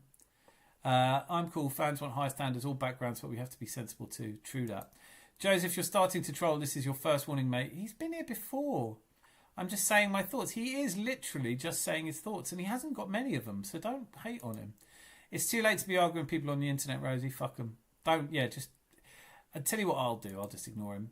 Joseph, have you heard of a team called Bayern Munich? Nope, he hasn't. You're not, Joseph. You're having a go. You're going to say Arsenal rely on set pieces and part of the bus. Show your receipts. Yeah, Rosie's in... I love it when Rosie gets busy. With the Arsenal situation, I've always said you can't keep turning up every week playing poorly and winning games. It doesn't work, bro. It doesn't work because... we'll never be top of the league that way, will we? And also, we are playing well. What the hell are you talking about? I don't get it. There's hate and then there's blind hate, isn't there? Do you know what I mean? Like, there's people who say things and, fair enough. I think we battered Tottenham 4-1. They're shit. I don't know what to say to you. Like, when we beat a team, it turns out they're shit. When you lose to them at home, like, we got a draw away to Sunderland and everyone said we were shit. You got beaten at home by Sunderland and everyone said, oh, it's just Chelsea. All that will happen if you come against a team that are playing well and you're stuck in that gear, but okay, well, you'll put some money on it.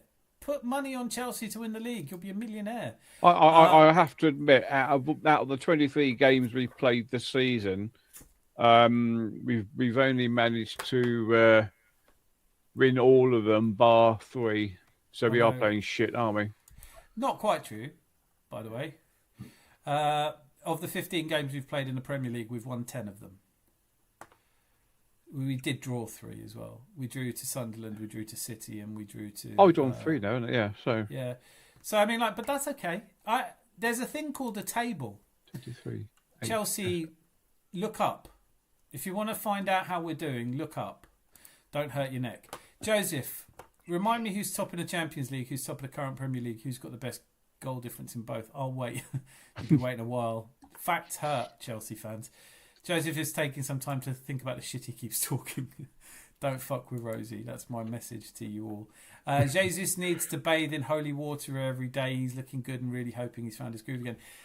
I think we all love Jesus, don't we? How could you not love him?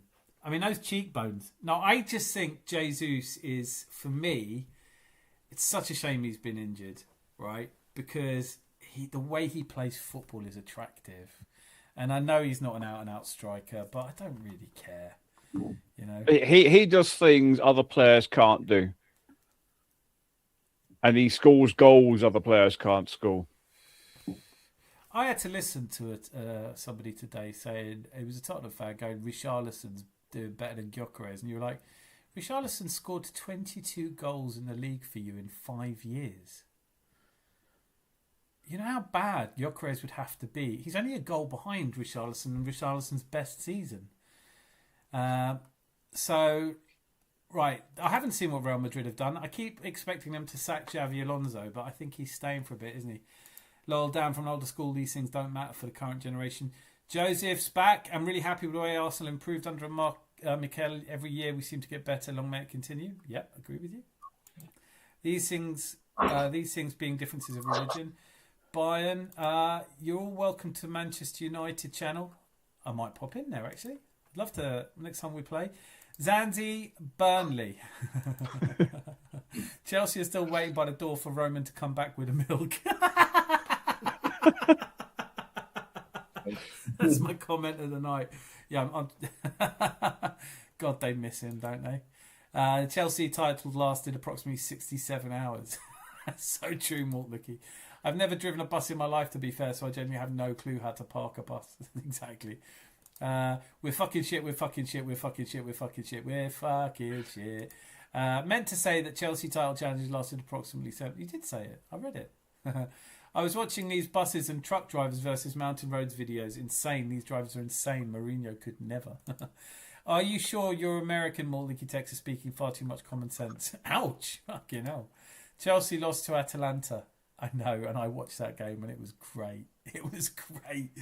Where's Cole Palmer? How comes Enzo Maresca's not getting a lot of shit? He obviously trains them too hard. Cole Palmer's just like, I don't want to play anymore. Atalanta 12th in Serie A, I know.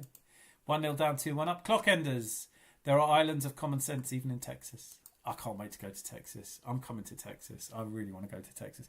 I wouldn't mind winning the league on goal difference. Rivals would squirm to the last second. I would. I don't think I want to see us do that.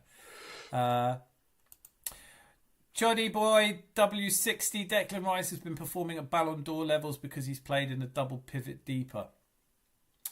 He has sometimes. He hasn't mostly, but he has been playing at Ballon d'Or levels. I'll give you that. I can take banter. Love to see different fans clubs on show. Manchester United. I think Manchester United and Arsenal rule the YouTube social media, don't they? Like, I know it's probably a really unpopular thing to say, but I really like Mark Goldbridge. I like Saeed. There's a few that I really like. Man United. I like how many of them have Terry Fleurs. I like how many of them are now back in Arsenal because you don't want to see City or Liverpool win it. So we'll take our friends where we can find them. I like watching Alice. Yeah, I know. I keep meaning to. But she's fallen into a trap. Today's video, I saw her advertise going, Arsenal are scary. I'm sick of other fans saying we're scary. Don't be scared. Just come, drop your 3 points off and go home. It's over in a bit. It's like a trip to the dentist. And you have to do it once a year. It's going to be fine. You know? Don't fear us too much. Just come, drop off the 3 points and fuck off. And and don't sing too much on the public transport because we don't need you. But hold on. Mikel hasn't made a single player better. Yeah, weird. Apart from Noni Madueke. Yeah, I mean, Havertz is as shit as when he's playing for Chelsea, isn't he? Oh, but you know what? People hate on Havertz, and I don't get it. I really don't get it. I actually watch my favourite. I just like Kai Havertz. I'm not a tactico, not an ex-footballer. I don't really know what it's like to be out on that pitch, and I'm sure if I'm watching a game with people who understand the game better than me, I'm just a fan. I just watch football. My eye is not well trained. I don't see the patterns like other people do, but I love watching Kai Havertz. I love the flicks and the tricks, the way he involves other players. I like the way he stands up to challenges. I like him, and I don't know why I feel like I'm coming out of the closet saying that. I think you should be allowed to say he's got the Arsenal shirt on. He's one of mine. I'll cheer him. He's not my favourite Arsenal player, but I don't get the negativity around him at all. Yeah, when he's playing for Chelsea, he played 91 games, scored 19 goals. He's played 61 for us, scored 22 goals. If that isn't an improvement, what is? And everyone was saying when we got Gyökeres, you watch, you'll try and play Havertz instead of him. And it's like, why do you hate that? Like, if you want two players in every position. If Kai Havertz isn't scoring, you bring in Gyökeres. If Gyökeres isn't scoring, you bring in Kai Havertz. It's all right. Under Arsene Wenger, we had 4 strikers. I had to sit through a season of Davor Suker sitting on the bench, and I kept thinking, when's he going to get on? Sometimes, Anelka left, we got Thierry Henry. we've had some bad strikers, Chris Kawomya, John Hartson. Right now, though, Jesus, Havertz, Gyökeres, I don't care which of them is our first choice. In my opinion, laugh my ass off. Imagine Arsenal win the league in the 97th minute of 6 minutes of injury time. Cinema. Please don't wish that on us. Boyten Dio, please don't wish that on us. My heart won't take that. I just wouldn't. I couldn't deal with that. I want Arsenal to do well. I want Man United to do well. Getting more stronger. Goal difference league would stop it. Boyten Dio, he's got me going now. Not only with a quad loading, which I don't think we've got a fucking chance of a quad, really. But I'm on your side, so I'll quad loading. But come on, man, no goal difference league wins. I love this narrative that the wrong ones keep saying they care about the players' health and well-being. Mikel is running them into the ground, apparently. I know. We've had a lot of injuries. There's no getting away from that. I'm not sure I can blame Arteta for everything, though. It rained yesterday. He's at fault for that. That's the last and best thing they are attempting to come up with now. The players' health. Anything to attempt to have a go at Mikel. It's embarrassing. It is. Landlord, that's like telling other teams to bend over. It won't hurt one bit while they drop 3 points at the Emirates. It will hurt. It will sting like a motherfucker. But you've got to just take your lumps. You know, you come to the Emirates, you're not taking 3 points. You know that. You dread it. You come, you get turned over, you go home, no harm, no foul. Arsenal need competition quietly, or it's important for your team. Strikers, I'm confident in the quad, really. I'm not. I'm going to start wrapping up now, guys. It's been a really good show, and I've really appreciated, particularly because I had so many gremlins in the system, and I think you two were excellent. So if you had 70 million to spend in January signing someone or someone, no, I'm not signing anyone. But we'll pick it up. I'm going to come and do a show tomorrow night. It'll be a late night show tomorrow after I'm back from celebrating. And we'll talk about the Wolves 6-0. Before we go... Ben, what predictions for tomorrow? I'm gonna go with 3-0. You wanted to say 5. I actually wanted to say 5 and a Gyökeres hat trick, but let's go. No, let's stick with that. Let's manifest it. Zanzi? I'm going to go with 6. Gyökeres hat trick, and Rare also pops up and gets one as well. I don't know why they say we're deluded. All right, I'm going to say 4-0, and I've got Saka and Martinelli to score, and I think Gyökeres will score, and I think Declan Rice will score because I dropped him for my fantasy Premier League team, so that's a given, I think. Last thoughts from both of you? Who wants to go first? I'll go first. All right. Just a quickie though. What about these 2 new Ecuadorian kiddies we signed? No idea. No fucking idea. Like, what am I going to say? Oh, I watch the Ecuadorian league religiously. Do you know what I mean? Like, I couldn't name a single team. I don't know anything about them. But, like, we nearly signed the De Boer twins in 1998, right? And I'm gutted we didn't. But since then, I can't. Apart from Durian and Quirian Timber, I don't know. Like, there's a clip online. I think the Arsenal on the 16 team faced them in a tournament on the 16, and they got totally destroyed by these 2 lads. So all I've seen is clips. I don't know anything about them, but hopefully we signed a few gems, and then we have something to rival those stupid Esteval shouts that the Chelsea fans. Oh no, but Esteval, I do like Esteval. I know. That's the only thing they can hold on to.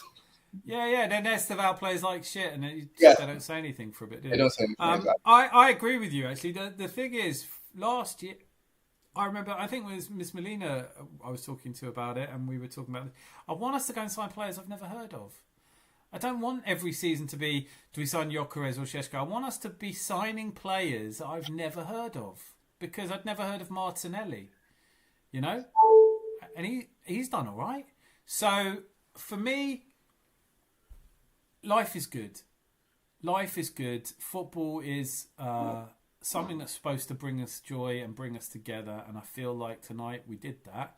A few disagreements, but hopefully, you know, nothing more than a firm handshake and sort it all out in a car park with a pool ball in a sock. the North London way. But apart from that, right, I'm just grateful every time I open the pub doors and people like you come in. So thank you for being here. Great first appearance from you, sir.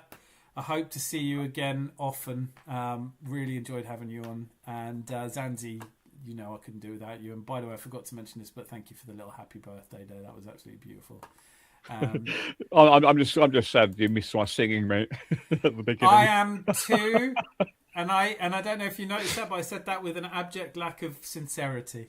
Yes, you did. And I totally agree with you. And also, I'm glad I didn't. It might have been a copyright strike. I'll have to go and check in a minute. But Jose, I'm going to leave it on your comment, which is I'd like to request a duel. I fucking love it. You are the best. And Boy Tendy, okay, I'm looking at some Edwin Quintero clips. He looks a bit too good to be real. It's just highlights, though. Good show, Night All. Thanks, Maltlicky. Clock Enders, there's no world we lose against Wolfsboro. Might not be slapping like much predicting, though. I don't care if it's a 1-0. I don't care if we score. I don't care if Gyökeres scores with his penis again. I don't. It just doesn't. None of it matters to me. I'm Arsenal till I die. And every time we win, I'm happy. Saliba, Gabriel, Timber, back three. Rice, Zubimendi, double pivot. Eze, Martinelli, Havertz, Saka, front four, and we'll win everything. Good way to end the stream. Thank you all for being here. Until I see you tomorrow night, be lucky. Lots of love. Bye.